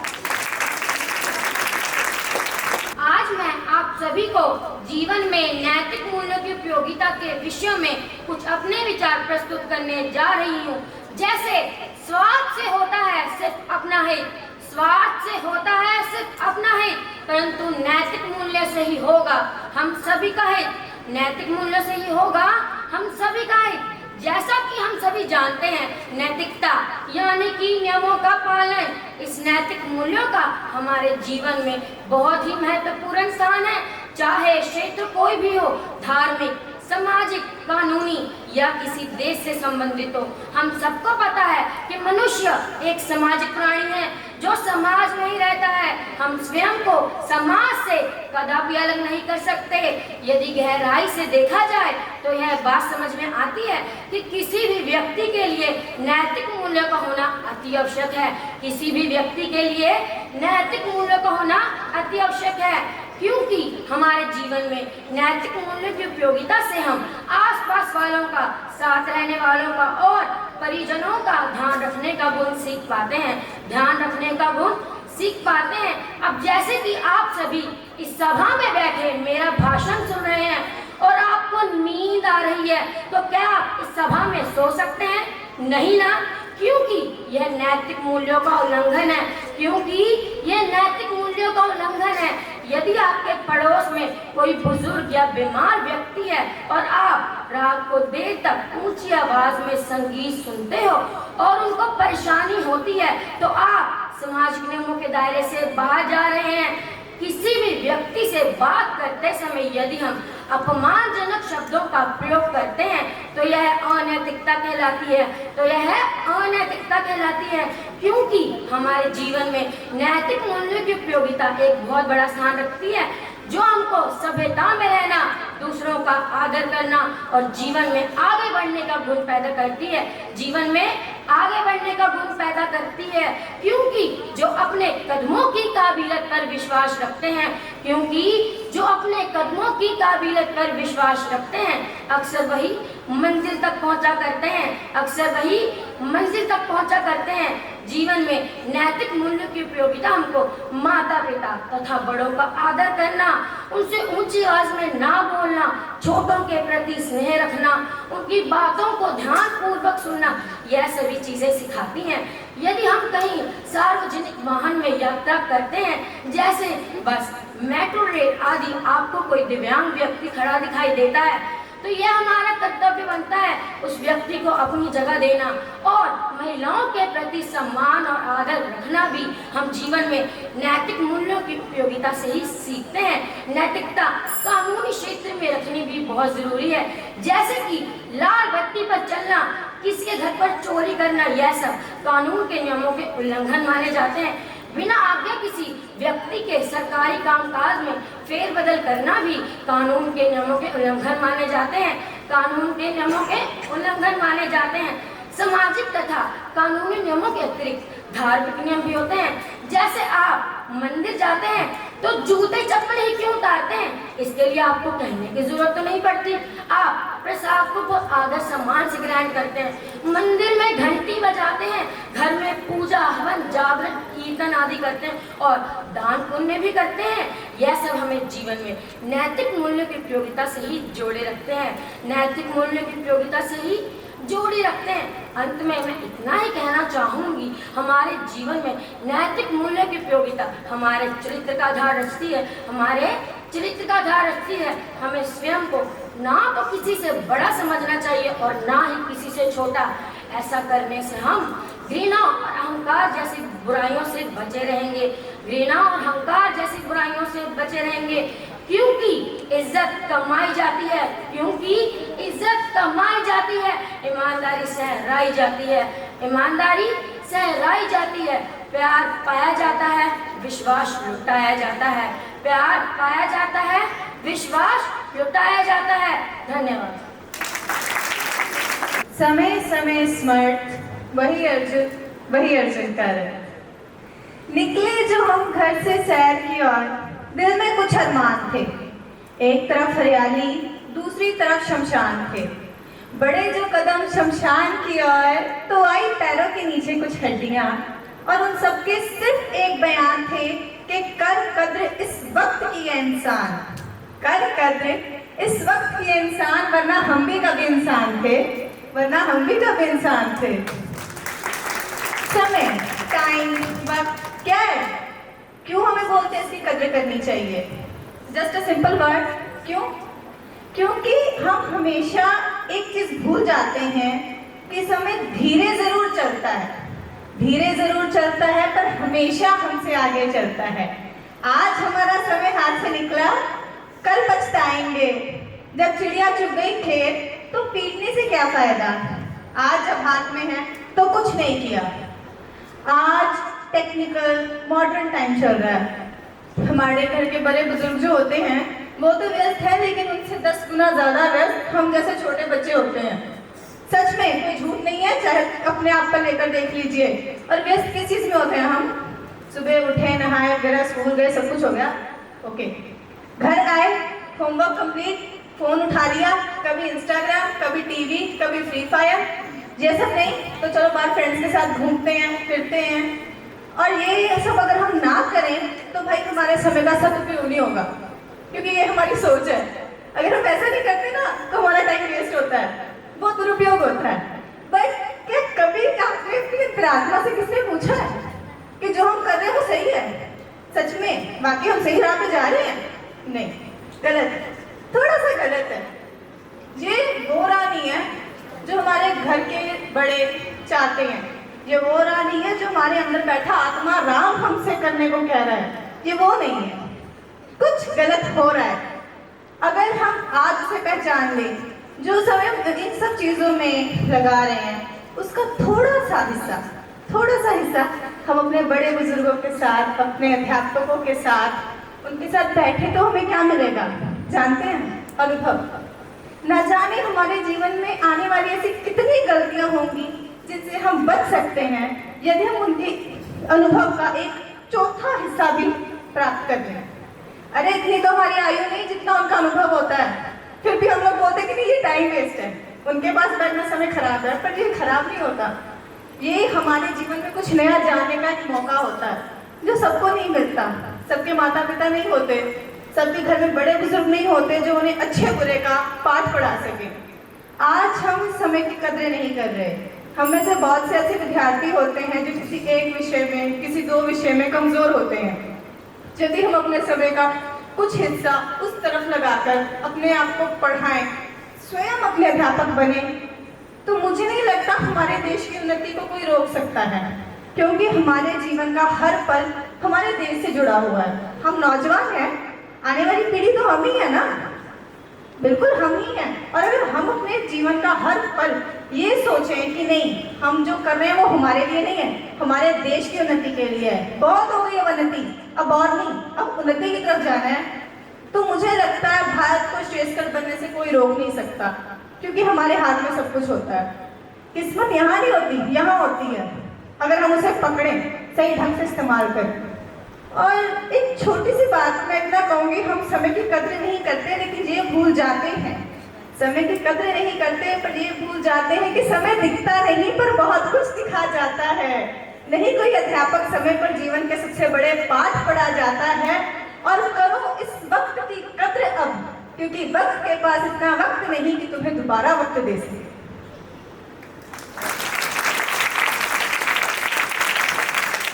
आज मैं आप सभी के समक्ष एक बेहद महत्वपूर्ण विषय पर बोलने जा रही हूँ, जिसका महत्व हमारे जीवन के हर एक पहलू पर पड़ता है, और वो है मानसिक स्वास्थ्य। मानसिक स्वास्थ्य। नमस्कार, आज मैं आप सभी के सामने अपने कुछ विचार साझा करना चाहती हूँ। साथियों, क्या कभी आपने सोचा है कि जब भी हम स्वास्थ्य की बात करते हैं तो हमारा ध्यान सबसे पहले शारीरिक स्वास्थ्य की ओर जाता है, लेकिन क्या आपको पता है कि शारीरिक स्वास्थ्य के साथ साथ हमारा मानसिक स्वास्थ्य भी उतना ही जरूरी है। मानसिक स्वास्थ्य का मतलब है हमारे मन की शांति, संतुलन, मानसिक रूप से खुश और स्वस्थ रहना। परिभाषा: मानसिक स्वास्थ्य का तात्पर्य है कि हम अपने मन की भावनाओं को कैसे संभालते हैं, जीवन में चुनौतियों का सामना कैसे करते हैं और कठिनाइयों के समय कैसे साहसपूर्ण खड़े रहते हैं। महत्व: मानसिक स्वास्थ्य केवल हमें खुश और स्वस्थ ही नहीं रखता, बल्कि यह हमारे जीवन के हर एक हिस्से को प्रभावित भी करता है। हमारे रिश्ते, हमारी पढ़ाई और यहाँ तक कि शारीरिक सेहत भी। उदाहरण के लिए, जब हम स्वस्थ होते हैं तो हम बेहतर निर्णय ले सकते हैं, चुनौतियों का सामना आसानी से कर सकते हैं। वास्तविक जीवन का उदाहरण: एक बार की बात है, एक प्रसिद्ध क्रिकेटर विराट कोहली भी मानसिक तनाव में जूझ रहे थे। उन्होंने यह खुद माना है कि मानसिक स्वास्थ्य भी उतना ही जरूरी है जितना कि शारीरिक फिटनेस। उन्होंने अपने अनुभव से हमें यह सिखाया कि मानसिक स्वास्थ्य से अगर हम स्वस्थ हैं तो हम हर चीज में सफलता आसानी से पा सकते हैं। मानसिक स्वास्थ्य का हमारे जीवन पर प्रभाव: हमारे जीवन में आने वाली चुनौतियाँ, चाहे वो स्कूल की पढ़ाई हो, दोस्ती में आई समस्याएं या परिवार की कोई परेशानी, सभी का सीधा असर हमारे मानसिक स्वास्थ्य पर पड़ता है। यह तनाव, चिंता और अवसाद जैसी मानसिक बीमारियों का कारण बन सकता है। मानसिक बीमारियां: तनाव, चिंता और अवसाद कुछ ऐसी मानसिक बीमारियां हैं जो आजकल आम होती जा रही हैं। विश्व स्वास्थ्य संगठन के अनुसार हर साल लाखों लोग इन मानसिक बीमारियों से पीड़ित होते हैं। इसका एक मुख्य कारण यह है कि हम अपने भावों को सही तरीके से व्यक्त नहीं करते या अपने मन के दर्द को किसी के साथ साझा नहीं करते। आगे जाकर इसका भविष्य क्या होगा? आगे जाकर जैसे जैसे हमारी जीवन शैली बदलती जा रही है, हमारे जीवन में मानसिक स्वास्थ्य का महत्व और भी बढ़ता जा रहा है।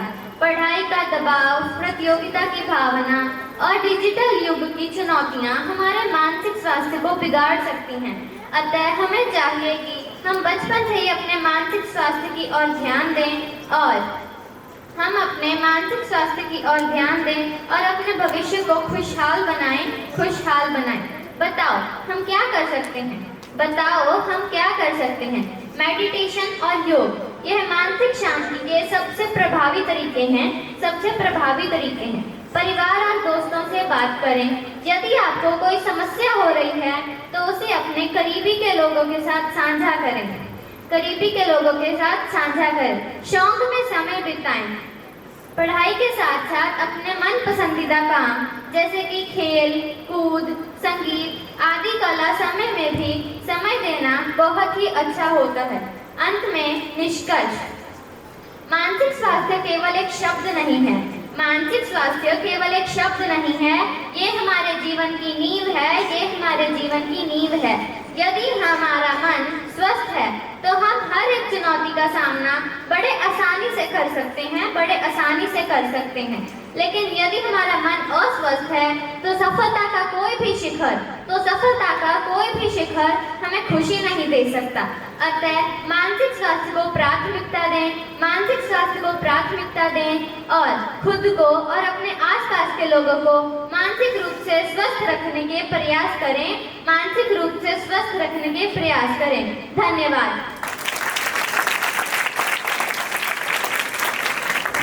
पंछी कदे अपने बच्चों के भविष्य लिए आलणे बना के नहीं देंगे, वो तो बस उन्होंने उड़ना सिखाते हैं। तो सत श्री अकाल, अज मैं तुहाडे नाल नैतिक कदरां कीमतां की अहमियत दसन जा रही हूं। जीवन में नैतिक कदरां कीमतां दी गल्लां करदिआं सानूं समझना चाहिए है कि ये सिर्फ सिफतां नहीं, सगों साडे फैसले, साडे आचरण अते साडे रिश्तिਆਂ ਨੂੰ भी प्रभावित करदिआं हन। जे असीं नैतिक कदरां कीमतां दी पालना करांगे तो बहुत सारी समस्यावां दे हल अपने आप ही निकल आएंगे। सो आओ इस पर चर्चा करिए कि किवें नैतिक कदरां कीमतां साडी जिंदगी नूं समर्थ बनाउण विच मदद करदियां। बच्चे बहुत कुछ वेख के सीखते हैं, इसलिए आज जो समाजिक असंतुलन है उसका सारा दोष नवी पीढ़ी नूं देण लग्या सोचना पवेगा कि जो असीं बीजिया सी ओही वढ रहे हां। किते ना किते परिवारक झगड़े अते समाज भी इस लई जिम्मेवार है, क्योंकि जे असीं नैतिकता अपने घर तो शुरू करांगे, समाज नूं बदलण तो पहला अपने आप नूं बदलांगे, तां ही इस समाज में नैतिकता स्थापित होगी। इस गल का सब तो बड़ा सबूत एक कहानी ने बखूबी दर्शाया है। एक कहानी 5-6 साल के अमन की है। उसके पिता उसके दादा जी नाल बहुत बदसलूकी करते सन। वो एक कमरे में ही रहते सन। उन्होंने खाना पीना सब कुछ उत्ते मिलता, पर कदे आदर अते सत्कार नहीं मिलिया। एक दिन उसके दादा जी ने उसके पिता ने कहा कि पुत्र कल रात बहुत ठंड सी, कोई कंबल या रजाई कटवा दे। ते अगले दिन उसके पिता ने अमन के हथी एक कंबल भिजवा दिता। उस तो अगले दिन उसके दादाजी ने उसके पिता ने कहा कि पुत्र कंबल तो बहुत छोटा सी, मेरा शरीर टक्या ही ना गया। जिस गल से उसके पिता ने कहा कि कंबल में काफी बड़ा भिजवाया सी। अमन तो पूछा तो उसने कहा पिताजी मैं कंबल नूं कट दिता सी तां जो तुसीं बजुर्ग होवो तां तुहानूं भी वो कंबल दिता जा सके। सो इस कहानी तो सानूं पता लगता है कि बच्चों का दिल कितना कोमल हुंदा है। बच्चों के मन नूं, उन्हां दी सोच नूं कोई भी आकार दिता जा सकता है, किसी भी पासे मोड़िया जा सकता है। फिर भावें वो आकार चंगा है या माड़ा, ये सब करदे माहौल ते निर्धारित करता है। जिवें मापे अपने बच्चों को बोलना चलना सिखाते हैं, उवें ही वही अपने बच्चे के नैतिक गुणों को आकार देते हैं। जिवें पक्के घड़े ते मिट्टी नहीं चढ़ती, उवें ही एक आत्मनिर्भर बच्चे को कुछ नहीं सिखाया जा सकता। जो बच्चा अपने तो वड्डियां छोटियां अपने मित्रां, परिवारक मैंबरां अते अपने अध्यापकों का आदर करना सीख जाए, उदों अपने नैतिक जीवन में प्रवेश कर जाता है। गुस्से नूं गुस्सा अते प्यार नूं प्यार मिलता है, इसलिए उसनूं प्यार की कीमत समझाओ। स्वै नियंत्रण नैतिक जीवन का बहुत अहम पहलू है। जिहड़ा बच्चा जिहड़ा मनुख स्वै नियंत्रण का पाठ सीख जाए, सफलता आप उसके कदम चुनती है। स्वै नियंत्रण ही सहनशीलता का दूसरा नाम है, क्योंकि अपने गुस्से को रोकना अते किसी की कीमती को सहना ही सहनशीलता है। दूजियां को माफ करना जीवन में रिश्तियां को बरकरार रखता है। अपने बच्चों को दूजियां की सहायता करना सिखाओ तां जो एक चंगा इंसान बन सके। उसनों अपने छोटे छोटे काम खुद करने लई प्रेरित करो तां जो उसके आत्मविश्वास में वाधा हो सके। अपने बच्चे को मिलवर्तन, प्रेम भाव अते सहनशीलता वर्गे गुण बचपन तो ही सिखाने चाहिए हैं तां जो एक चंगा नागरिक बन सकन। अज मैं तुहाडे तो एक सवाल करदा हां, जे अज असीं अपने बच्चों को नैतिकता के गुण ना सिखाए ताकि कल वो अपने बच्चों को नैतिकता के गुण सिखा पाएंगे नहीं, क्योंकि जी समाज को बदलना है तो सानू सारिਆਂ ਨੂੰ एकजुट होकर योगदान पाना पवेगा। सही कहा है किसी ने, औखा काम ना कोई जहान उत्ते, औखा काम ना कोई जहान उत्ते, हुंदा करना सदा आरंभ औखा, हुण हौसले दा चक पहाड़ दईए, हुण हौसले दा चक पहाड़ दईए, बिना हौसलियां चकना खंभ औखा।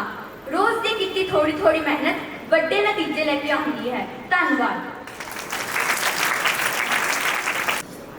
सभी को मेरा नमस्कार। आज हम एक ऐसे अनुष्ठान पर चर्चा करेंगे जो न ही केवल धार्मिक बल्कि वैज्ञानिक महत्व से भी महत्वपूर्ण है। यज्ञ का उल्लेख हमारे वैदिक शास्त्रों और वेदों में किया गया है। इसका धार्मिक पक्ष तो हम सभी जानते हैं, लेकिन आज हम इसके वैज्ञानिक महत्व पर चर्चा करेंगे। यज्ञ में अग्नि का प्रयोग एक महत्वपूर्ण तत्व है। वैज्ञानिक दृष्टिकोण से यज्ञ में जलाई गई सामग्री जैसे घी, हवन सामग्री और औषधीय पौधों की ऊर्जा वायुमंडल को शुद्ध करती है।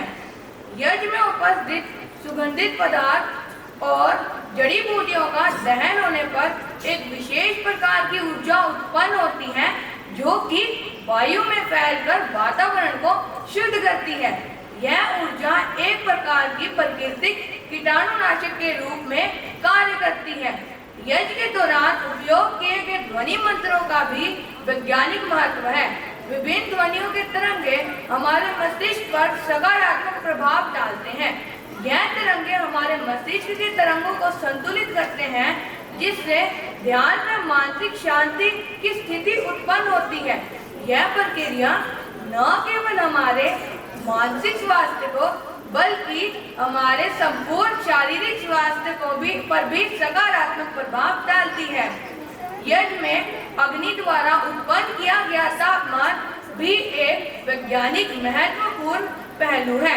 वैज्ञानिकों के अनुसार यज्ञ की अग्नि द्वारा उत्पन्न किया गया तापमान आसपास के क्षेत्रों में सूक्ष्म जीवों को नष्ट करता है, जो कि बीमारियों का कारण बनते हैं। इस प्रकार यह प्रक्रिया हमारे पर्यावरण और हमारे स्वास्थ्य की भी सुरक्षा करती है। अंत में यज्ञ की जलती हुई अग्नि वातावरण में ऑक्सीजन का स्तर बढ़ाती है, जिससे वायु और भी शुद्ध हो जाती है। यह प्रक्रिया न केवल हमारे पर्यावरण की सुरक्षा करती है, बल्कि हमारे शारीरिक और मानसिक स्वास्थ्य को भी सुदृढ़ करती है। इसलिए यज्ञ न ही केवल धार्मिक दृष्टि से बल्कि वैज्ञानिक दृष्टिकोण से भी महत्वपूर्ण है। धन्यवाद। मन की हारे हार है, मन के जीते जीत, कहे कबीर हरि पाई है मन ही की प्रति। आदरणीय मुख्य अतिथि महोदय, निर्णायक मंडल और श्रोतागण, मैं आपके समक्ष मानसिक स्वास्थ्य अति आवश्यक विषय पर अपने विचार साझा करने के लिए इस मंच पर उपस्थित हुई हूँ। मन यदि विकार है तो यही शक्ति का आधार है। मन की स्वस्थता व प्रसन्नता से मनुष्य निरोग रहता है। मैत्रेयी उपनिषद में कहा गया है कि मन ही मनुष्य के बंध मोक्ष का कारण है। वेदों में बताया गया है कि पाप रोग व्याधियों का नाश करके मन शुद्ध करो। यजुर्वेद में ये प्रार्थना की गई है कि तन्मय मनः शिव संकल्प वस्तु, अर्थात मेरा मन शुभ विचार वाला हो। मन मनुष्य की सभी क्रियाओं व चेष्टाओं का नियंत्रित होता है। संयमशील मन एक योग्य सारथी के समान मनुष्य को उचित मार्ग पर ले जाता है। यदि मन कलुषित है तो शरीर भी कलुषित और रोगग्रस्त होता है, और यदि मानस रोगों का कारण मन है तो इसकी चिकित्सा भी मन से होती है। अथर्ववेद में त्वम मनसा चिकित्सहि के रूप में मानसिक चिकित्सा का विवरण प्राप्त होता है। मन में अनेकों शक्तियां हैं और ये कठिन से कठिन कार्य को भी सरल कर देता है। मन मनुष्य के अंदर विद्यमान एक अक्षय ज्योति है जो आत्मिक बल, मनोबल और दृढ़ इच्छा शक्ति प्रदान करती है। परंतु तकनीकीकरण के आज के इस युग में मनुष्य का मन कई प्रकार की आदि एवं व्याधियों का शिकार हो रहा है। हर रोज अखबार के पन्ने पलट कर देखें तो कई किशोरों और युवाओं में आत्महत्या की घटनाएं कितनी बढ़ती जा रही हैं। संयम समाप्त हो रहा है, भावनाओं पर हमारा नियंत्रण कम हो रहा है और हमारी इच्छाएं बढ़ती जा रही हैं। ये बहुत बड़ी चिंता का विषय है। इसका सबसे बड़ा कारण मानसिक अस्वस्थता ही है। तकनीक ने आज जहां हमें विकास के कई रास्ते दिखाए हैं, वहीं हमें भावनात्मक स्तर पर कमजोर कर दिया है। हम अपने परिवार से कटते जा रहे हैं, समाज से दूर होते जा रहे हैं और सबसे बड़ी समस्या, हम अकेलेपन का शिकार होते जा रहे हैं, जिससे मानसिक असंतुलन, चिंता, अवसाद, खुद को नुकसान पहुंचाने और यहाँ तक कि आत्महत्या के विचार हम पर हावी होते जा रहे हैं। आजकल बढ़ रही नशे की समस्या ने भी मनुष्य के मन पर गहरा प्रभाव डाला है। जितनी भी आत्महत्याएं हो रही हैं, बलात्कार हो रहे हैं, अमानवीय घटनाएं घट रही हैं, इनके पीछे कहीं ना कहीं स्वस्थ मानसिकता का ही अभाव है। इस पर स्वामी दयानंद सरस्वती जी ने आह्वान किया था कि पुनः वेदों की ओर लौटो। इसके द्वारा उनका यही संकेत था कि यदि हम मानसिक और शारीरिक रूप से स्वस्थ रहना चाहते हैं तो हमें वेदों का आचरण करना होगा। योग, संयम, शांति, सद्भावना, मानवतावाद, आध्यात्मिकता, परोपकार, सत्य और अहिंसा के मार्ग पर हम तभी चल सकते हैं यदि हम मानसिक रूप से स्वस्थ होंगे। अंत में मैं इन पंक्तियों के साथ अपनी वाणी को विराम देना चाहूंगी। मन है तो सब कुछ है, मन है तो सब कुछ है, मन नहीं तो कुछ नहीं।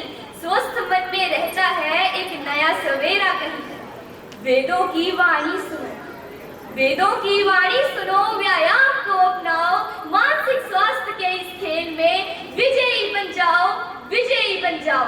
धन्यवाद। जय हिंद।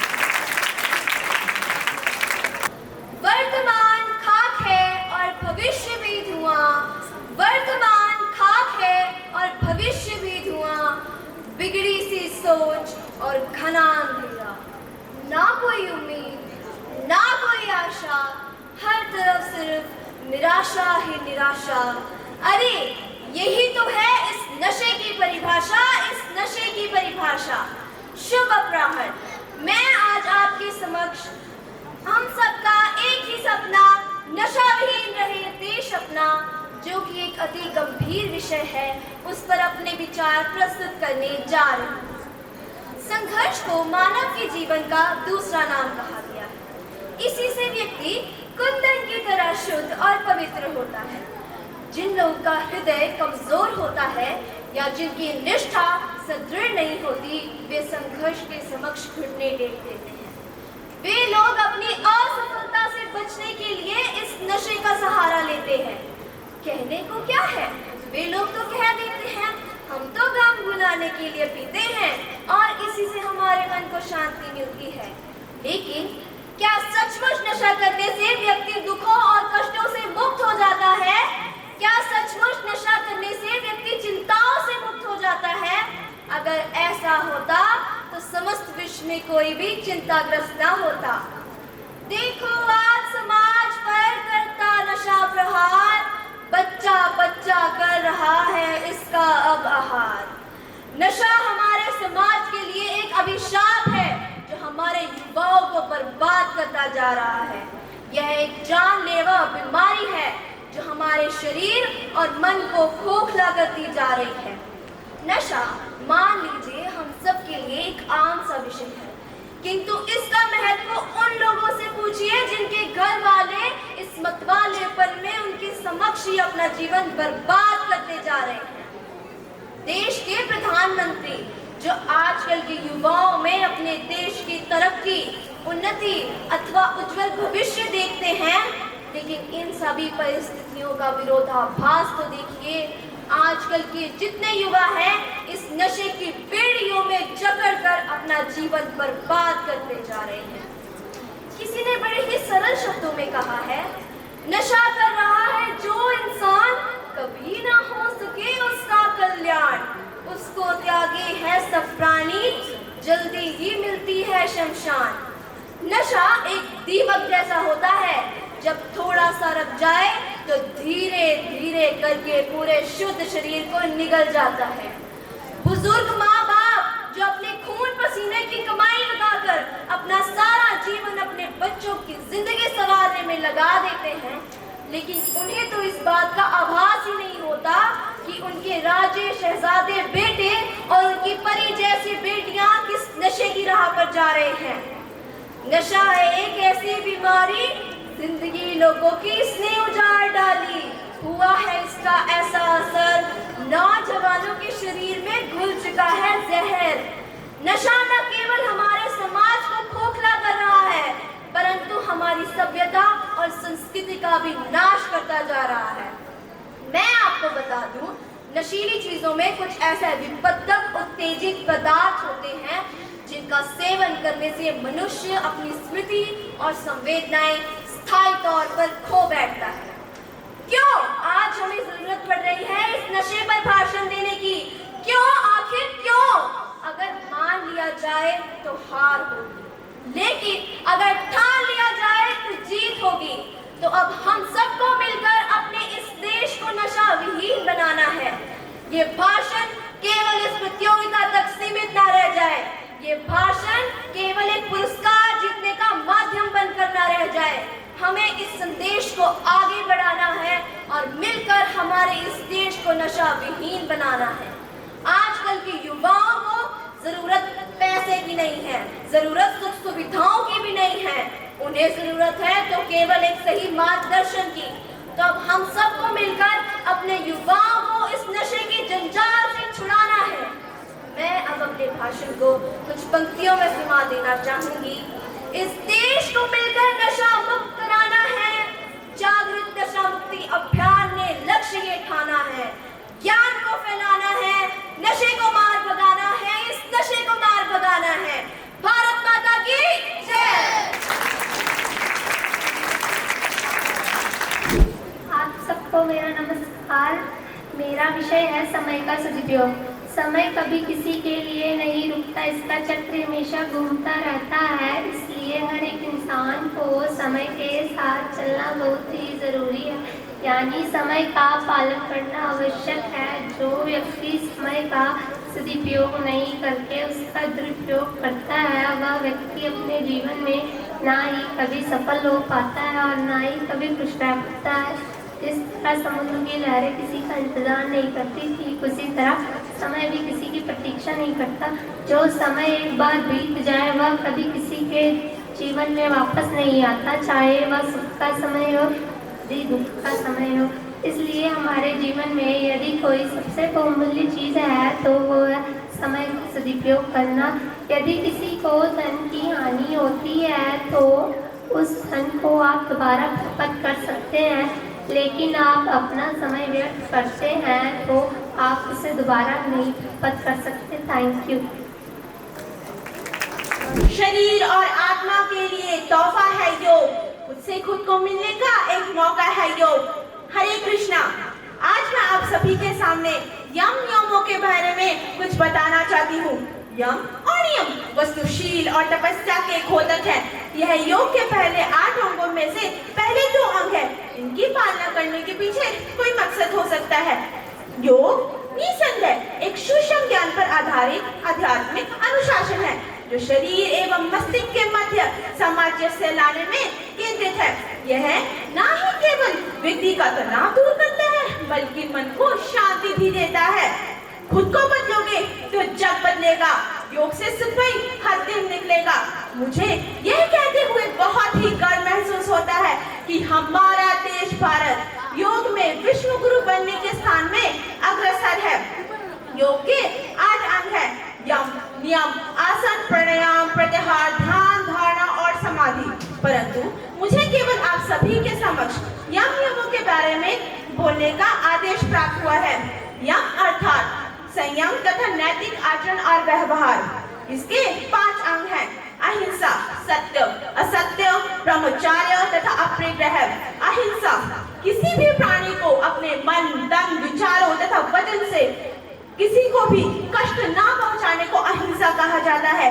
जैसे हमारे महान महात्मा गांधी ने अहिंसा के पथ पर चल के हमारे देश भारत को आजाद किया था। सत्य साधारणतः जैसी बात है उस पर वैसा ही कथन। सत्य सदैव ही एक समान रहता है, वह कभी भी परिवर्तित नहीं हो सकता। वह किसी भी युग काल किसी भी परिस्थिति में परिवर्तित होने वाली चीज नहीं है। सत्य जयते, जिसका अर्थ है सदैव सत्य की ही जीत। तीसरा है अहिंसा, यानी चोरी न करना। मनुष्य के मन, तन, वचन के भावों से किसी व्यक्ति की चोरी करने की, उसकी संपत्ति चोरी करने की इच्छा ना रखना। चौथा है ब्रह्मचर्य।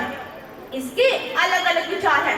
पहला, किसी भी व्यक्ति से यौन संबंध न रखना, या दूसरा 25 वर्ष तक खुद को उच्चतम बनाते हुए शिक्षा प्राप्त करते रहना तथा खुद को उच्चतम बनाते रहना।